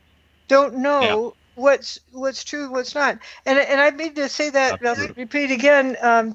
Explicitly is know what is that you know what you know that you know, and know everything else you don't know, and be your willing mind, to grow your position. No, it's knowing what you know and understanding that if somebody wants to mind control you, they're going to make you feel a different way, and that's going to alter what you believe you know. Like it's thermite. That's a good example. Thermite belief. The truthers who promote thermite, do they know what thermite does? They think they do. May I just ask a question? Because Extremophile 911 has been very patient, and early on in the conversation, I told him I would ask this question. Okay. So I'm going to just do this. I don't want to change the subject completely, but let's just get this in. On page 264, figure 274, mystery material emerging from WTC2. Can you elaborate, please? Wait a minute. Start again. Okay. What page? Page 264, figure Isn't that 274.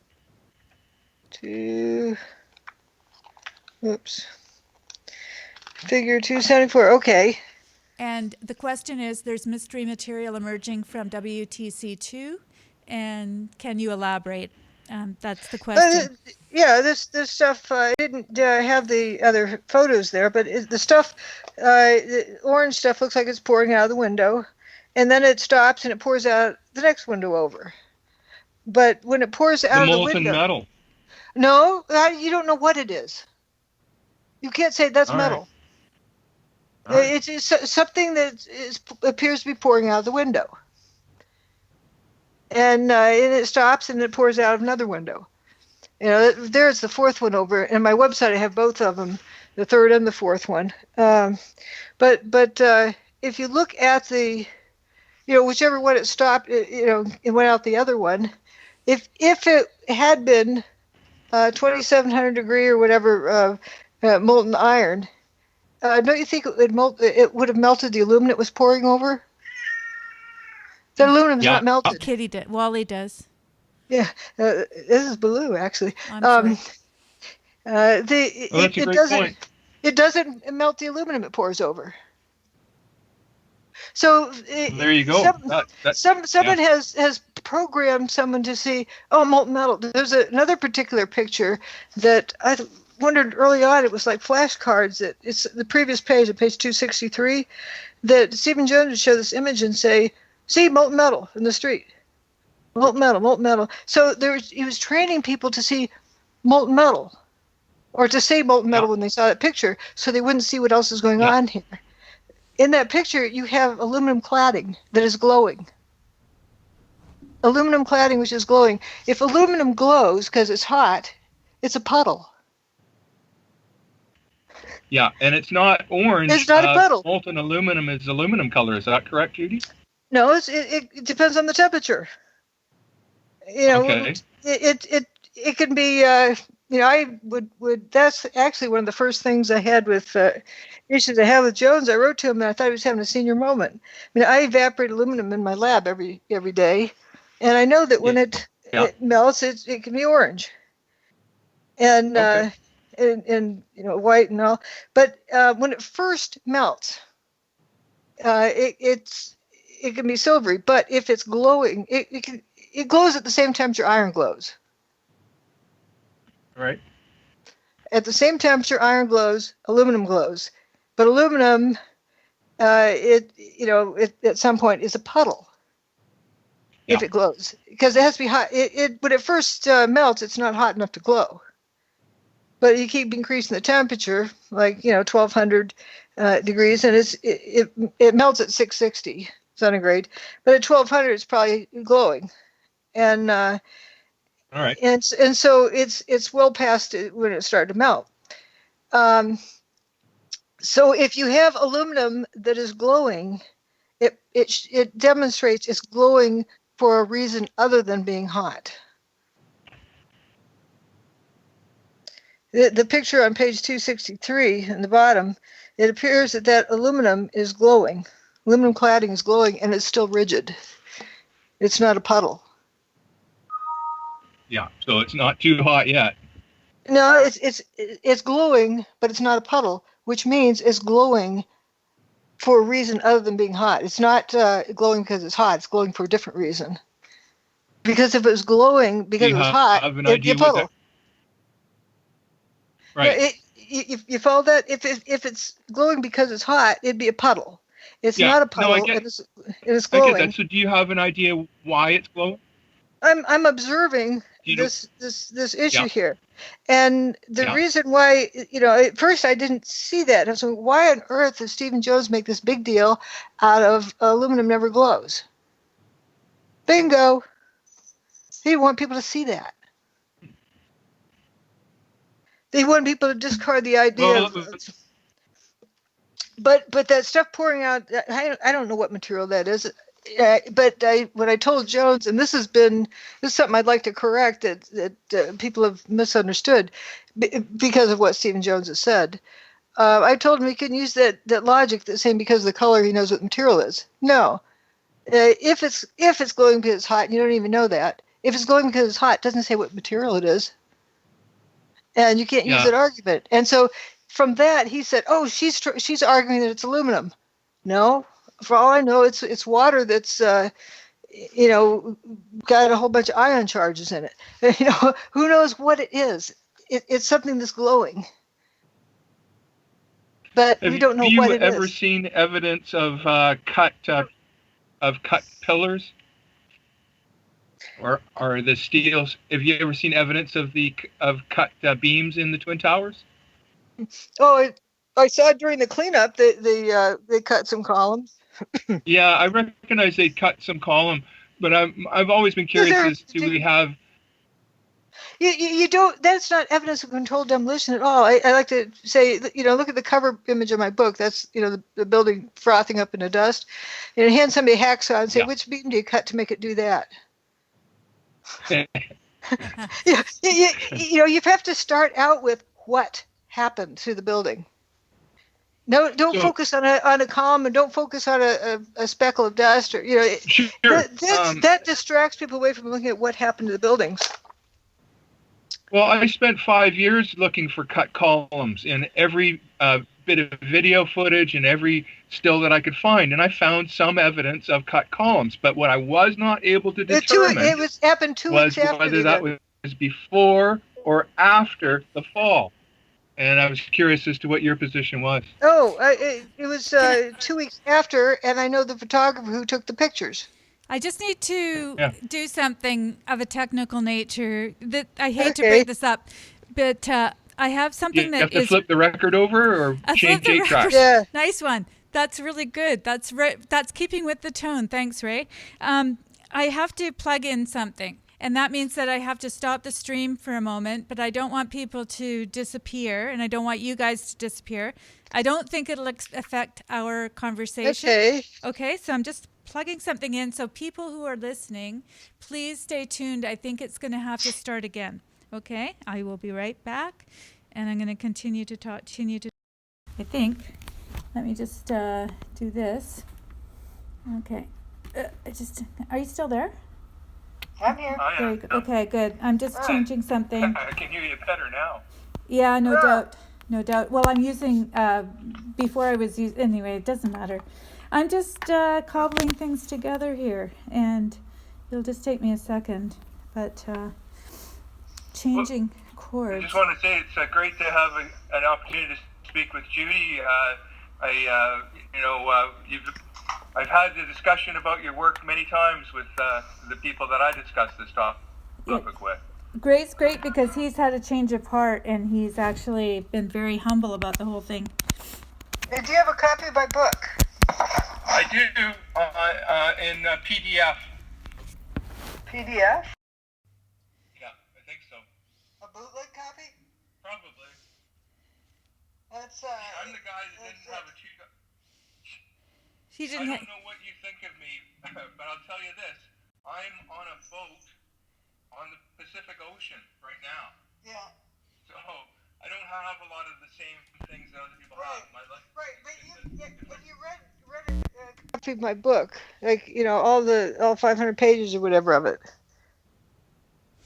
I have. But if anyone reads through it, it's not a theory, it's not an idea, it's not a imaginings. It's just the evidence. You can Right, and that's all I'm really interested in is the evidence, Right. and so that's sort of how I try to follow it. But it took me a while to understand the evidence the way you saw it. But once I did understand it, I really began to understand what you were saying. That's the way my book is presented, just to get people to look at the evidence. And the reason why it's taken so long isn't anything to do with you or me or whatever. It's that you get altered by hearing something else. And that is why I'm speaking so adamantly about people voicing suspicions about, is this person guilty or not guilty, like Roy Moore, this, that. And if you haven't proved it, get lost. It's because we're back on you're the air, voicing by the way. Just to let you What? know, we're on air again. Okay, so it's you're talking about speculations and stuff. People mix that in, and then pretty soon you unlearn stuff and you don't know what you know, because Yeah. and that's sort of what the truthers' objective is. I mean, what have they done in 10 years? What have they accomplished? Well, we haven't really moved anywhere with it, have we? They've accomplished quite a bit. They've gotten people to not look at my work, not support the Yeah. legal case. If people had supported the legal case, maybe we would have been someplace else. But overall, I think what Ray's saying is that we're Yeah, keeping to where we spin our wheels and don't go right. And anywhere. that's management of public opinion. Right. It's It's sort of the JFK thing. JFK happened, and then for 40, 50 years or whatever, it's just kind of discussed and brushed under the rug and not really dealt with. and the same And that's people are involved in managing it. Isn't that exactly, interesting? But if you look exactly. at how they manage it, the Andrews Johnson's book, Finding the Truth, you can download that for free in PDF form from his website. Hmm. Checktheevidence.com. It documents stuff just right from the beginning when he was thinking that I was a nutcase and thermite was the answer, and then he started saying, "Wait, something weird's going on here," and he just started documenting it, and it became more evident. And Well, I'll tell you, I never thought you were a nutcase. I just couldn't understand what it was the point that was trying to get across. Well, the point So was, look at the evidence. look at look at the evidence, and the biggest piece of evidence again was those two holes in the ground in New York City where the Twin Towers used to be. No pancakes, just holes in the It's probably, ground. probably the best. Some of the best evidence was the 14 people, 13 firefighters plus the one civilian, at the bottom of stairway B, like second and third floor. The building went Yeah, away, and they looked up and saw blue sky. They weren't smashed. They weren't. yeah. Uh, and they weren't burned up. They walked out on their own. Stairwell B. Yep, Yeah, in stairwell B. Yeah. They walked out on their own.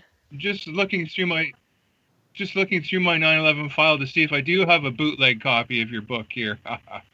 um, oh, there's a old buddy of yours right there. So I'm gonna dig. Go ahead.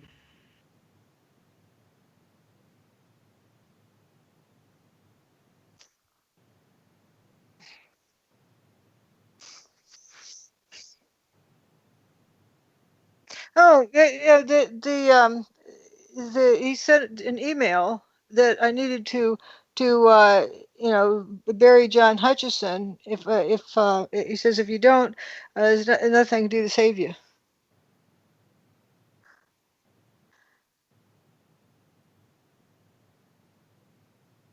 You know, I thought it was my life on the line. Andrew had a different take on it. He thought it was my reputation. I think he was right. Fetzer then made a beeline to destroying my reputation any which way he could.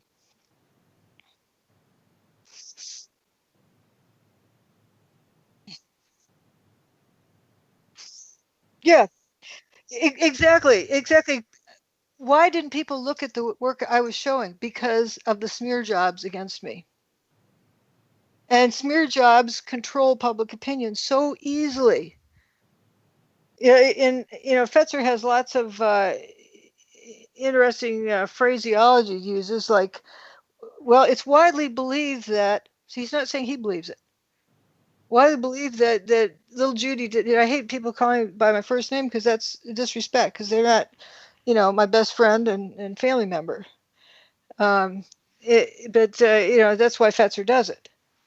That he would make or he would um, through emails and phone conversations convince somebody of something. They get them on his show to make those statements, and then he just quote them. So he's in the clear. Stephen Jones did. Stephen Jones did a similar thing, and after having been through it, I can recognize it in the political spectrum now. But Stephen Jones got Andrew Johnson to splice two videos. That the stuff pouring out of the building, that the person commented about. Stephen Jones had him splice that with the building, dustifying, and as though one happened immediately before the other one, and it didn't. The stuff stopped pouring out the window.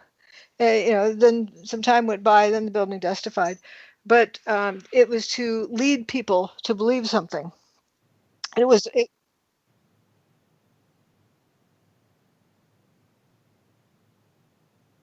if Fetzer sent, yeah, Fetzer sent it, and it got sent around. Same with the one that Stephen Jones sent me. Saying we've done it before, we can do it again if need be. Ladies, I just sent to Joni over the Skype that one picture that I got from your site, Judy, that shows the base of one of the twin towers and how it's just a big hole. And I don't know if Joni can get that up for our viewers, but that you should be able to pass it to you anyhow, and you'll be able to see the picture that I'm speaking about. Let's see. You just put it in the same window I have. I was looking for it. Okay, that's the building 6, I think. In the middle of building 6 is just missing. And one of the pictures in my book, see if you don't have a hardbound book, you don't think about it a lot. The floors, from building, it's a 8-story building, and you can see in the picture, you count 1, 2, 3, 4, 5, 6, 7, 8. So the picture is taken at ground level, and there's 8 stories of the building. It's just that image. And so that's not one of the towers. That's building 6. I got it on the screen for people. Thank you. Yeah, Thank you for letting me know that. And there's people who I think I have some of the statements from the guy who was right on the edge of that hole, and his buddies were inside with the hole. I mean, they're walking through the lobby together, and then this happened, and he says everything went black, and then his buddies were gone. He knew they were gone. Nothing happened to him. He's just a few feet away. I don't have a copy of the book, Judy. I don't seem to find it here in my 9/11 file. Yeah, Christmas is coming. But also you can request it from your local library too, and then get it through interlibrary loan. That's a good way to do it. That. Everyone should do that. Everyone in the chat, go to your local library and have them bring it in. And then if there's a high demand on them, some other ones might start getting another copy in. Yeah, but also, if you decide you renewed it enough times and they want it back, you can then realize that it's something you might want to get for yourself. But it's no problem at all with getting something through interlibrary loan. But it's important to read it from front to back, not go quote mining or cherry picking, because then you don't understand something in context. But it starts out easy to get into it, and then you start here's what's to your left, to your right. It familiarizes you with the situation. Also, I have a bookmark in it that's full, 8.5 by 11 size, that has the photo of the whole scene, and on one side, then it has a map of the place on the other, and it has particular data points that I thought people might want to keep referring to, like when exactly the building's got its hole in it, and what was the Richter scale reading, and how many stories all these various buildings were, and that kind of thing. But you hear, buildings mentioned, you can look and see on the map and get, situated. And as the book moves on, more stuff gets added in, and then you start understanding more and more of it. It's not about jumping to the answer. The conclusions chapter is just what facts have been concluded. It's all about facts. There's no speculation in there. Well, somebody correct me. There is speculation. I stated is, and so you can't determine it. Like, the path of the hurricane and the magnetic field disturbances, and did one cause the other? Did the other cause the one, or are they just coincidental? Not enough data to determine either one. That's the extent of the speculation. I just showed that someone would say, well, it's stupid, obviously this caused that. No, I just say you could speculate that this caused that or that caused this, or they both, was just coincidental, but without more data, you can't tell. That's as much speculation as in there. I just basically stated it's insufficient data to determine anything more. But the conclusions are, yes, there was a hurricane there. Who knows, why it was there? And various other things, like the Richter scale reading was or the equivalent Richter scale reading was insufficient. And then also there was no registered S wave or P waves with any of the events. How do you slam a building to the ground without causing a S wave or P wave? Those, the shear That I wave. can't tell you. Yep. If the building can't hit the ground, that's what it concludes that. There's a whole lot of things that are consistent. And another misconception people have is to say, oh, she bases everything on one photograph or everything on one video. Richter scale readings aren't videos, or there's a whole lot of different pieces of evidence, and they all are consistent. Yeah. Including who was standing where and what they saw, and various comments like that. But yeah, that picture you showed of building 6, what would cause a hole in the building with nothing at the bottom? Well, that was my question, and that was a picture that was very, very convincing for me. No words could convey what that picture. Something else happened. Something else happened. Yeah, it wasn't kinetic energy, and it wasn't thermal energy. No, it was something else. That's right. I put up 2 pictures of the Pentagon now, showing the Pentagon before it fell down and showing the point of entry. For those in the audience who maybe haven't seen these pictures, I think that they're 2 of the most compelling pictures of the Pentagon to show that there was no airplane there other than maybe a flyby. Well obviously a fly. Yeah. There's a video on my website on. I'll give Joni the link later. That of a MD-80 that landing on the runway, kind of hard, and it knocks the tail off. I love that. Planes are not built like battering rams. They're econoboxes. No, they're not. they're just enough strength to hold and thing.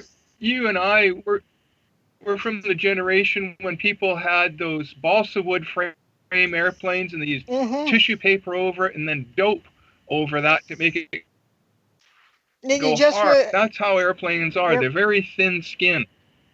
Yeah. And as I point out to people, you ever look out the window of the airplane and see on the wing it says no step here?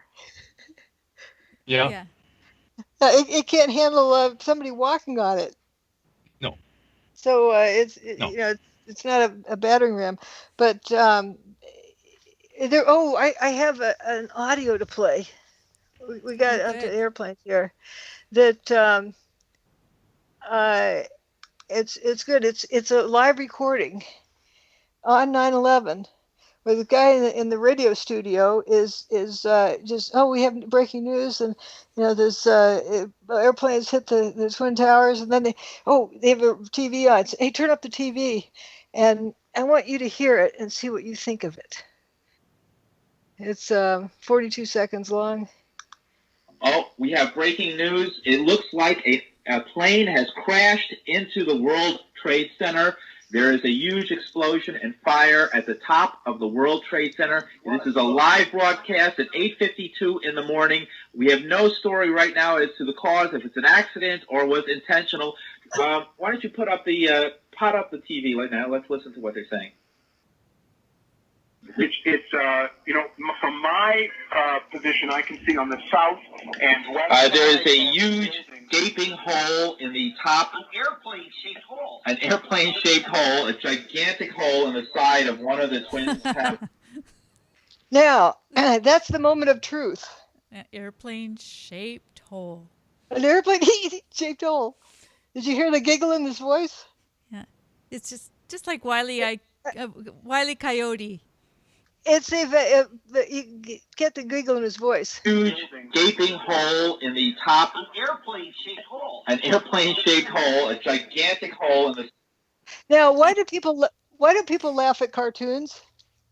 It's not plausible. Possible. It's not possible. It's impossible physics. So what we're saying is both the guy on the TV as well as this radio host both instinctively knew it was impossible to be an airplane. An airplane shaped hole. An airplane shaped hole. Yep. It's kind of like a cartoon. Didn't Yep. I think we talked about that with Stephen. Yeah, and I hadn't We had a didn't good have laugh. that clip before. I didn't have the clip before, but I had it here. No, that's good. I like Yeah. that one. I don't think I've heard it And before. All right. So I've just posted to you, Joni, that picture of the cutout of the airplane in the side of the tower. And here's the second one. Okay. I've got the one of the Pentagon up there right now. No plane. It's kind of weird. Yeah, and yet all the news reports said there was a plane, and yet I couldn't see a plane anywhere. right. And if the thing that got me that day, and I have that in my chapter 1 of the book, is the tip of the airplane's wing. It can't even carry fuel out there. It could just barely carry the light bulb. And as it's going down the runway, you see that tip bouncing up and down. It's like 5 inches tall, the whole thing. How can that thin aluminum slice through a steel column and leave a silhouette of passage? Yeah. Well, that seems to be the question. It's right afterwards it reminded me of this video I would show in class to show about shear stresses.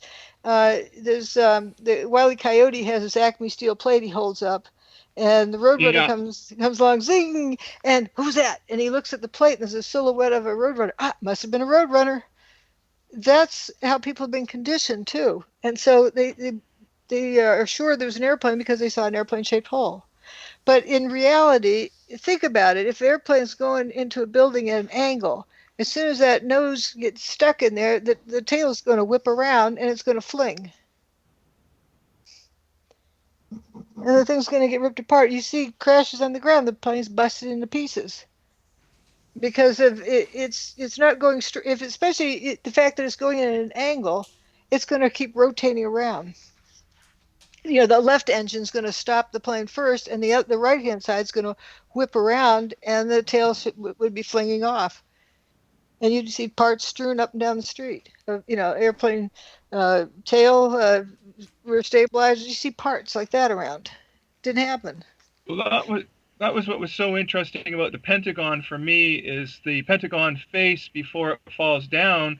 You don't see any place where the wings, the tail section, or the engines went through the Pentagon. Also, the windows weren't broken around there. I have an actual live recording. I haven't dug it out recently. That from CBS and Bryant Gumbel, and he's showing. These are the first pictures of the Pentagon. That we'll see. That he's putting them up on the screen. He goes, "Well, it must be near the Pentagon. That can't be the Pentagon."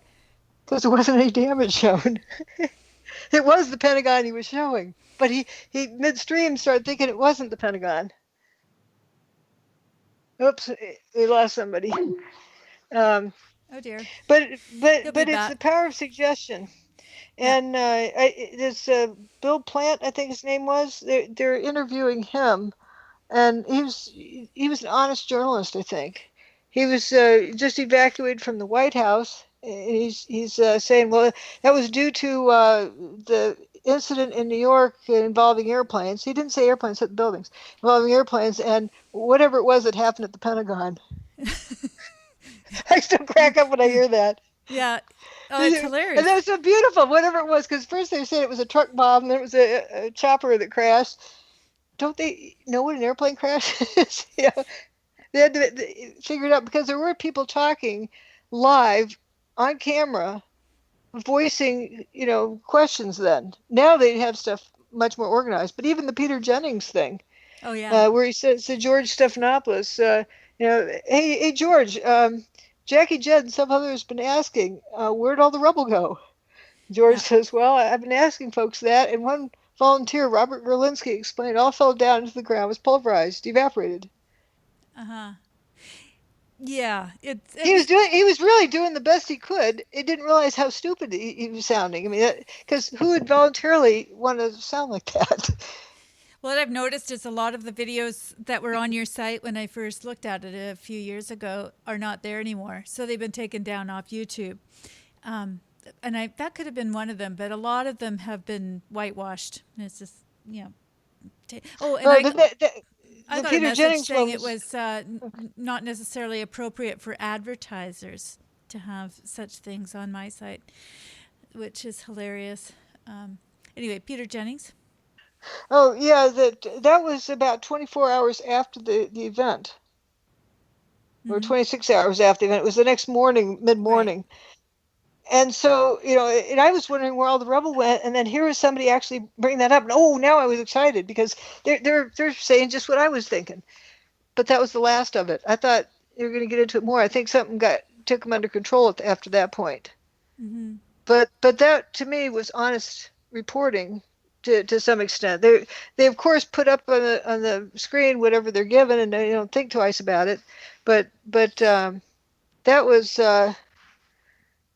That was some honest questioning, an honest statement. George Stephanopoulos' statement. It's precious.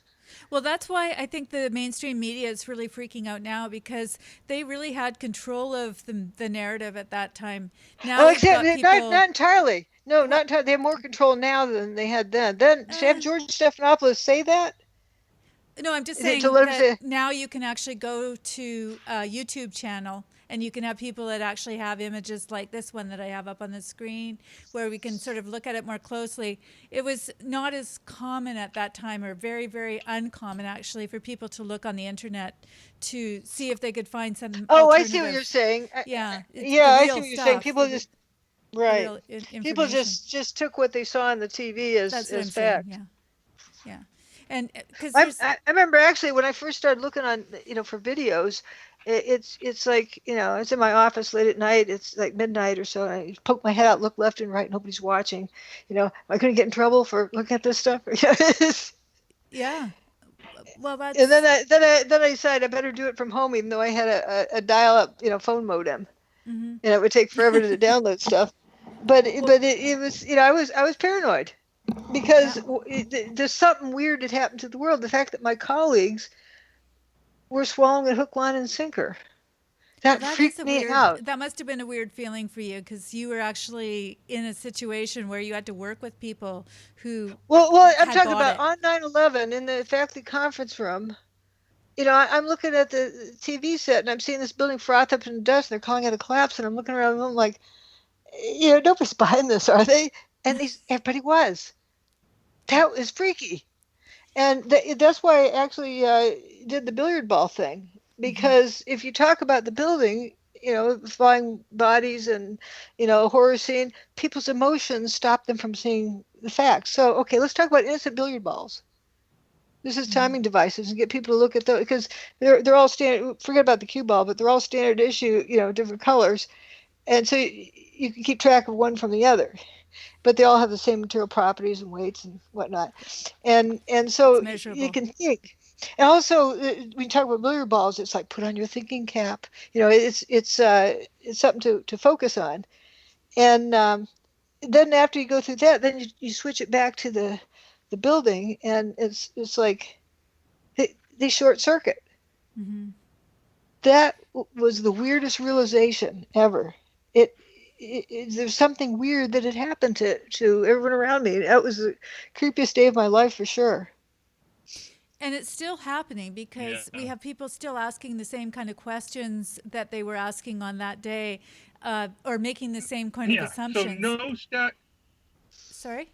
no statute of limitations on these types of attacks. Because here's an Right, example right, of because someone murder continuing to has suffer from something that happened right, and 15 years ago. there's no statute of limitations on murder. Right. Yeah, It's, there you go. so There's it's just it's double covered under. jeopardy. Yeah, it says it was no statute of limitations on murder, so it's just murder. But Yeah. who's responsible is the question that you'd have to get to. But you first have to determine what happened. You can't take to court if you don't know what happened. If you're just assuming what happened. But Well, but I people think still now they still now want people to sorry, I just wanted to say, because I'm looking at the chat here, people are still asking questions like, it's good to explain the tritium to everyone because they ask about it. And then there's also the Why do you missile need to? targeting. But I was just going to No, say, I can but assume what you're going to say because it's like, why do you have to? Because it's not part of the evidence. We're no, not. no, no, no. Okay, The sorry. tritium is. The tritium is. But that's But evidence. it's What evidence now? of Now, the distorting it into something else LNER. and making assumptions. Hey, wait. Let me Yep, talk sorry. to the whole sentence. That that's it's evidence that the tritium is there. Now, assumptions you make from that are not evidence. Right. And Sorry. so, because the fact is there, just like the building mostly turned dust, there's going to be lots of dust with every constituent in the building in it. So if you can look at particular constituents and get people to focus on the dust, then you can get them to imagine all sorts of stuff, and it's a way of keeping them from looking at what happened. Right. And it's all about distraction, and so that people ignore evidence that way. And tritium, 50 times background levels. It's not like we get with the nuke or something, but it's weird. It's like there's some that's not on the fringes. There's something definitely weird there, but we don't know what to think of it, so let's ignore it. That's the effect. Right. Yeah, nuke people like to promote it as part of nukes or whatnot, but you say there's evidence there. That's all you can say. Know what it is that you know that you know that you know. I'd like to read this section from my book about the dust. Sure. The buildings were turned to dust, and therefore the dust would be expected to contain Yeah. traces of all the materials that were in the buildings. Finding traces of chocolate, sugar, and nano wheat, flour, in the dust would not prove that chocolate chip cookies turned the buildings to dust. It would not even prove that these ingredients had been combined as chocolate chip cookies in the buildings, nor that such cookies were capable of turning the building to dust. The same is true for thermite. Finding constituents of the building in the dust does not give a proof of what happened to the buildings. In this case, focusing on particular constituents found in the dust and claiming that those constituents support a particular theory may actually distract attention away from the central and incontrovertible fact that most of the buildings and its contents were, quite simply, turned to dust. Thanks. So when people search for, what about this ingredient? What about that ingredient? Well, you're trying to extrapolate something from that ingredient. You have to begin with what happened to the building. Mm-hmm. And it's easy. Almost everybody in our culture, it seems to have trouble with that, focusing with that discipline. And well, maybe this, maybe that, maybe that, in the media and alternative media and so forth, clouds your ability to see what happened. Can I give a practical example of that in life generally? I find that people Yeah. want to talk about, okay, I've had a business where I had employees, and there was this, and it doesn't really matter about the setting, but I just found that there was this thing of going round and round and round. Maybe it's this, maybe it's that, maybe, and then I would actually just write Oh, down, guess we'll what do never we know. know? What do we know about this? And problem, possible solution. So I got a big piece of paper and I put it on the back of the door when we would have staff meetings. And I would say, okay, well, and I'd let them talk for a while. And then I'd go, okay, so let's write down the problem. And it took forever to get to the problem. And then even longer to get to the possible solution, because they would say, well, it may work, it may not. And I just go, just your best idea of what's the possible solution given this problem. But trying to keep people focused on that little tiny task Exactly. took Exactly. forever. It was, and I do it too, I'm sure. I'm not saying that I'm great at it, but it just seemed weird. And it seems odd to me that people want to do It is so getting much worse. speculating. Might be this, Yep. might be that. Let's pick up the phone and find out. Like Jody, maybe you're guilty of murder. Well, assuming you're guilty of murder, blah blah blah blah blah. And so pretty soon the listener is then assuming you're guilty of murder. Uh-huh. But it just starts off, and that's something I've seen. Fetzer does that a lot. So it's Right. not an Plant the actual seed. lie. It's saying, uh, if this, and you see that with the Roy Moore thing. If this is true, then blah, blah, blah, blah, blah, blah, and everything's off on assuming it's true. Yeah, I think they call that ringing the bell in legal terms. They kind of get it out in court, and even And though they're that's not what allowed to. Fetzer does thoroughly, and it's and also what the truthers would do, but remember the stages. First, determine what happened before you can determine how it happened. You have to determine what it was first before you can say how it happened. If you want people to not notice what happened and to not be able to solve it, get them to start arguing about how it happened. Then they're solving imaginary problems. They can't be solving a real problem then. So how would you address this person that says, I also saw a missile targeting beam in the place of the second plane hits? Now, again, I think I might know. You go ahead. Here's the answers. What happened to the buildings? Doesn't matter what you think you saw. What happened to the buildings? Right. It's very, very hard to stay on that. Yeah, it takes a lot of discipline, and it's hard for most people to do that. It takes discipline to, people say, well, why did she just get to the answer? Get to the answer. You don't understand the answer. It's the process is the important thing. It's the journey, once you start getting into the book further, you start, oh, that is weird. All these things you would have skipped over because they don't support a known answer. One of the bubbles you're going to color in the OpScan sheet. You just know, see what happened for the sake of understanding what happened. And it changes your life. It really does. This kind of thinking is so remote from most people's, most people's paradigm. They don't really use it on a daily basis. And you start doing it, and you can have these great conversations with people, and you can learn so much, and you start asking better questions, getting better answers. And you start being able to understand. We end up throwing away your TV set probably, but to hearing like this Roy Moore thing. Well, maybe he's guilty, maybe he's not. But assuming he's guilty, blah blah blah blah blah. What problem got solved? Nothing.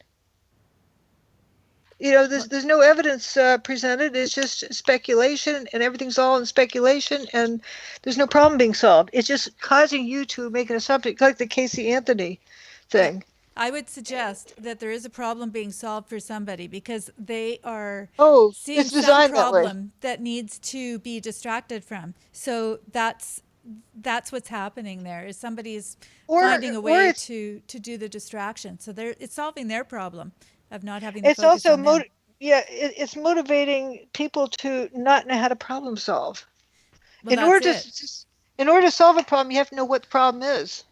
You're solving, like I like to say, is the answer 27? Is that the correct answer? Depends on what the question is. Yeah, how do you know if it's the correct answer if you don't know what the question is? Mm-hmm. So the first thing you do in engineering class, very first, serious engineering class, statics, you learn how to first define the problem before you solve it. Here's the problem. Here's what you're given. Here's what you're being asked to determine. And then you go to solving the problem, but you have to first define the problem. If you can't define the problem, there's a problem with your problem-solving ability.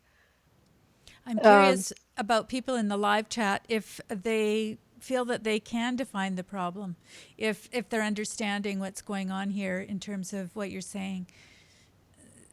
That's because there's a lot of questions about the means by which it was done, the Raytheon subsonic missile with over video. So you're playing spin the dial on name the answer, rather than what kind of is how the it problem. Feels. And I guess that's the thing for me. Even when Ray's not on right now, I think he's having a hard time with it. He says his connection is weakened, but I think it's even with us when we were talking earlier today or just chatting back and forth, he was asking me something that was kind of a closed-ended answer about, are you this or that? And I said, I'm still involved in just being, asking questions and seeing what's happening and trying to gather evidence about things. And it's very hard to stay away from that what side do you come down on? What do you believe? What do you Oh, yeah, think? that's right. Those asked me about Democrats versus Republicans. Yeah. I don't want to get into that. It's No. what I'm looking at is people's ability to problem solve, and whatever that somebody's going after, it's and also dredging stuff up years later. It's the fallacy with that. It wasn't a problem till now. There's issues with that, but the like the Casey Anthony thing, how she was smeared all over the media. It doesn't matter what the facts actually are. It's that she's a bad person. She's a bad person. See, here's evidence she's evil. Here's evidence. She went to a nightclub. Bad person. Bad person. Bad person. What happened to the child? They left that out. The prosecution did not determine what happened. How do you convict somebody of what was the crime? You have to determine what the crime was before you can charge somebody with it. And fortunately, they had smart jury members there. I'm not saying she wasn't involved with the demise of her child, but you have to show what happened. You have to prove what happened, and that smearing in the public arena was a really strange thing. That's the first time I'd really seen it to that extent, and now we're seeing it all over the place. I mean, you can come up with various scenarios of what happened, but it's not proof. It's just possibilities based on your own personal experience. Okay, I'll give an example just for argument's sake. Let's say she wanted to go out and party, so she gives the kids sleeping medicine. Let's say the mother doesn't want to, watch the kids, so she gives her sleeping medicine. The father does the same thing. The kid dies from an overdose of sleeping medicine. That was not intended murder, so it can't be first-degree murder. It's highly irresponsible, bad mothering and putting kid in danger and all that, but it's not premeditated murder. So if you're going to charge somebody with premeditated murder, you have to show premeditated murder. We don't know what happened to the kid, and so but to they hypothesized what it was. It was all just a hypothesis, and they wanted to take it to court on that, and convict her on that. But meanwhile, in the media, she was just trashed. We don't even know what happened. Maybe it was the mother that overdosed the kid, or who knows what it was that happened. Don't know. I think her mom stepped in at a certain point and said she did it, didn't she? I think it was getting to I that. don't. Yeah, but I don't know what it quite was. a media circus. But I think it could very easily have been, because I do know of bad parents who give their kids sleeping medicine so they can have a quiet night, watch sure. TV or something. And So what happens if you have, people irresponsibly doing that? Then, and overdosing the kid, that is not intended murder. You might call it manslaughter or something else, but it's not premeditated murder. And she was being charged with premeditated murder. And so you have to prove, what you're charging her with, and it was what the point was is that I went into a convenience store right after that, and some guy came in and was all upset saying they came up with the wrong answer. The jury came back with a totally bogus response. And how do you know? Were you there? I hadn't followed that case at all at that point. I just saw so many people distraught saying the jury was wrong. How did they know if they weren't there? They were convinced based on the media smear job. Well, and that taught me a lot. So here we have the smear job against Roy Moore or whatever. You don't know what the facts are.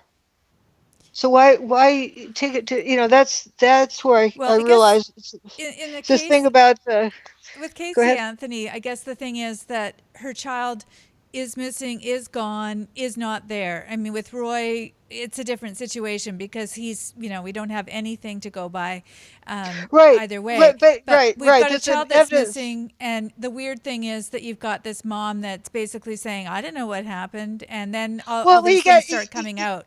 Yeah, you have bad answers from everybody, but you have no proof of anything.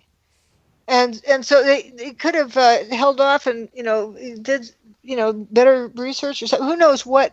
But the point is that the prosecution, their best evidence was or effect was public opinion by media smear jobs. They didn't have evidence. They didn't solve the crime. and you need to solve the crime before you take it to court. But the issue of problem solving ability, you need to, what happened. That's number one. What happened? Establish what happened. So what happens with the And prosecution in that case? Because usually you have to have enough circumstantial evidence or whatever for it to go to court, for it to proceed. What do you? You they don't think didn't. that they They had didn't. enough? No, they didn't. And that's what the jury said, is that they don't know what happened to the kid. Hmm. There's no connection. They don't know if the kid drowned, if the kid was poisoned, if the kid was strangled. They have no idea. Well, that's what. But isn't that kind of rewarding people that can get rid of bodies really well? Like they can hide their body. Yeah. Uh, Yep. Yep. But so there's a another problem with the legal system, and not legal system, but the law enforcement, whatever, and how to what do you call it, investigate crimes. But what the point was is that they couldn't prove it in court. What the story was, they didn't have evidence for that. Yeah, it's a really hard one. This one's really hard, But especially if you're a parent, because you do have an emotional response and you do she was a get bad, yeah, frustrated with the she was a criminal bad system. parent. There's no question. But was it premeditated murder, or was it manslaughter? Or what? Or she, who knows what it was? Mm-hmm. And if you're going to give somebody the death penalty on premeditated murder, and you can't show that, that was the problem. Mm-hmm. You don't know if it was, I don't even think they brought up that other possibility, but I'd known of people who did that to their kids, with cough syrup or something. Mm-hmm. And so I was thinking, what if the mother's weird enough too? Maybe she did it, or the dad did it. Maybe they all did it and the kid overdosed. That's the, an unintended consequence kind of thing, but it's not premeditated murder. So if you're going to charge someone with premeditated murder, you need to be able to connect those dots. Irresponsible, bad parent, yeah, they have evidence for that, but that doesn't prove premeditated murder. But anyway, the point being is you got to is the importance of first determining what happened, Mm-hmm.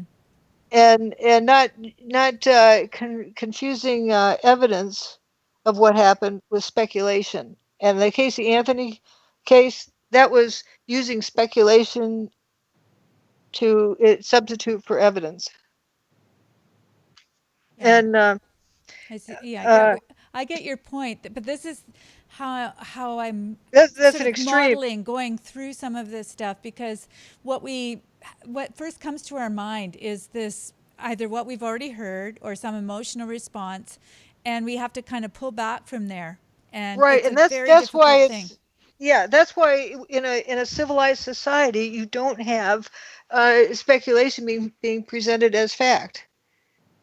That's what mob rule is, and why it's innocent until proven guilty. Why else would we have that statement, innocent until proved guilty?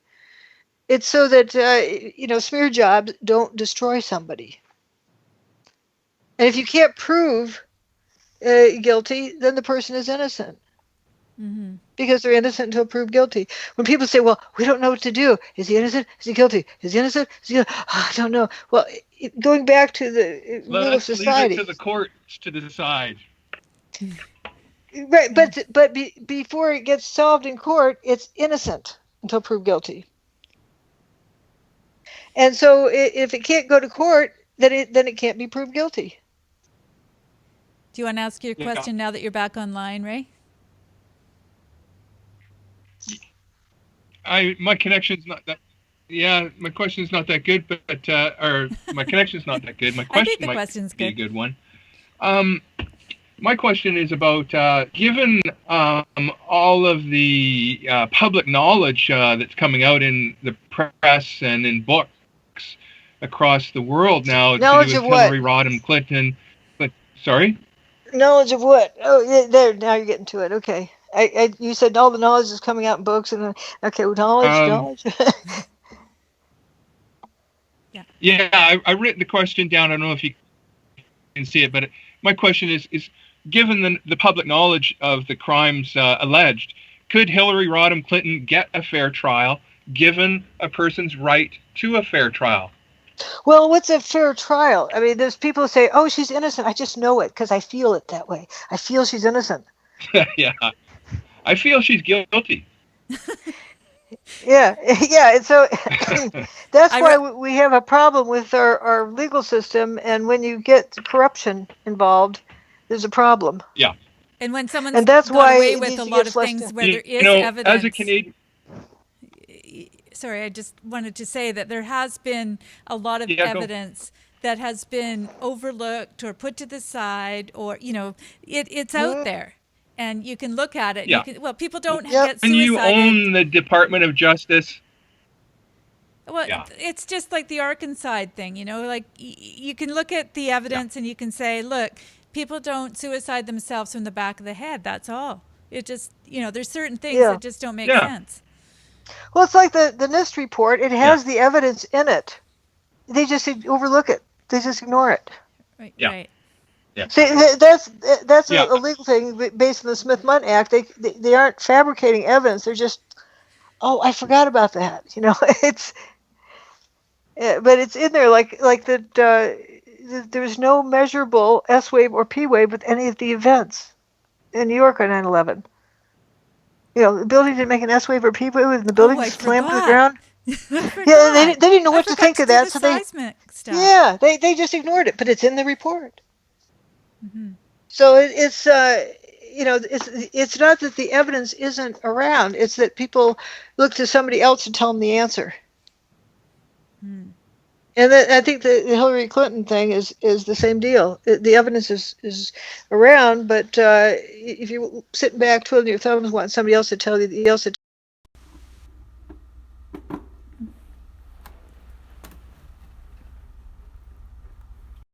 Comey thing from last summer, that was embarrassing to a lot of people, I Yeah. think. It's always been about the answer they want us to have. It's all been part of the dumbing down, the education, the food poison, the air poison, the water poison, the Hollywood poison, But the look at it, the game it poison.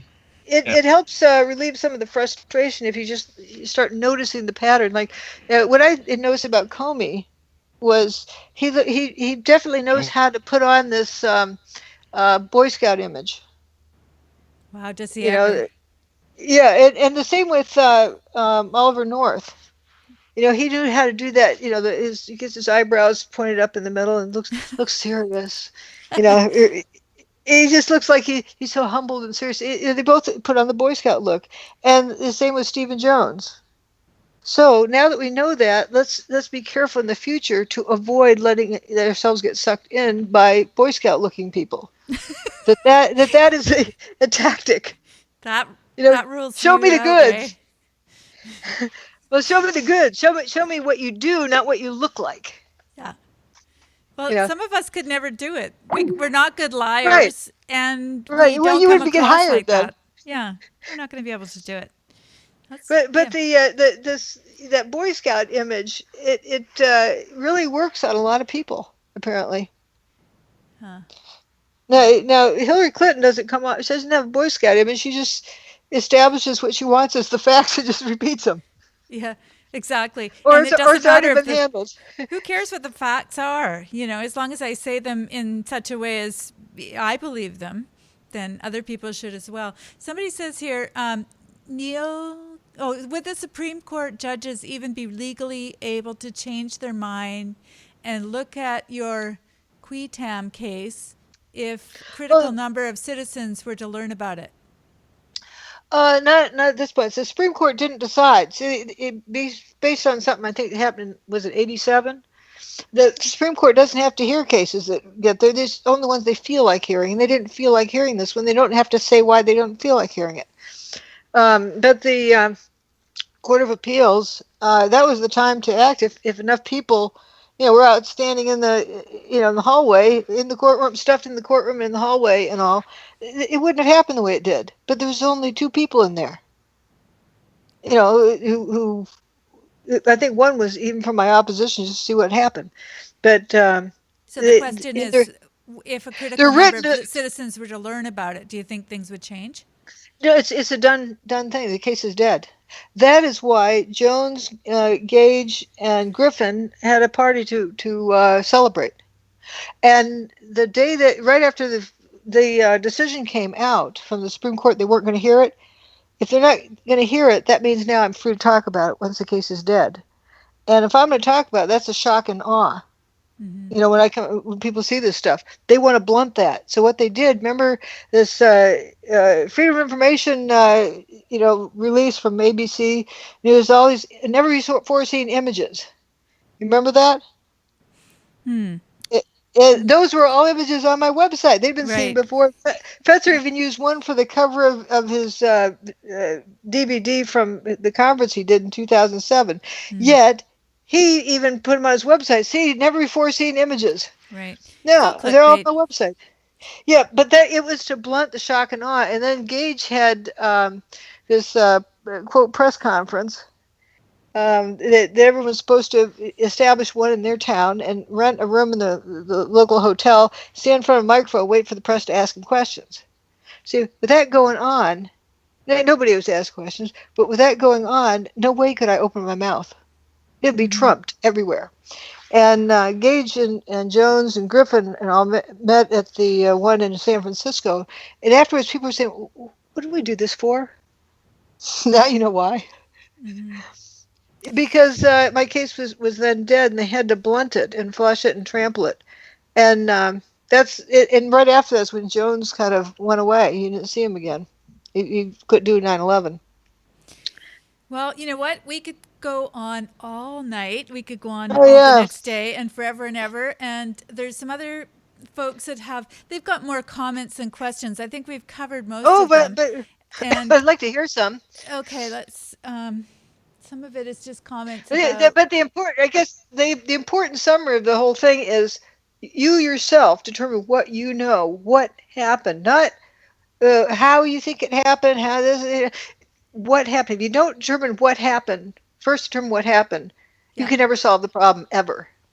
Well, I think that sort of ties in with Extremophile 911's comment. He says, Neil deGrasse Tyson, don't know him, spoke of the WTC seismic data once on Joe Rogan's podcast. Tyson said it was systematically equal to, quote, about a train going 30 miles per hour. And Joe Rogan didn't think anything of it. So that's just a comment, but I think it goes to the point. Like, he's supposed to be interviewing people, he's supposed to be interested in this. And that really important point just goes right over his head. But then if you bring it up and then silence it or write it off as not important, it's been dealt with now, and it's a dead issue. Mm-hmm. And so now if somebody else brings it up, oh, they already understand. They don't get curious about it anymore because they've heard about it already. Mm-hmm. And just like when my work is mentioned, immediately people talk about space beams. Okay, so they aren't curious about my work anymore. They don't come look. Oops. Seem to have lost my feed there. Not sure what that's all about. Anyway, I'm going to see if I can get back in touch with Dr. Judy. And meanwhile, it says that Skype quit unexpectedly. And so it's probably a problem at my end. I do apologize, but we've come up to about what are we at, 2.5 hours or something? So we were going to say goodbye, and we will be coming back again next week, next Saturday. So I really appreciate all of you that tuned in, and hopefully you will come back next week and bring some friends with you. And we will be talking about the events of the week from the Dr. Judy perspective.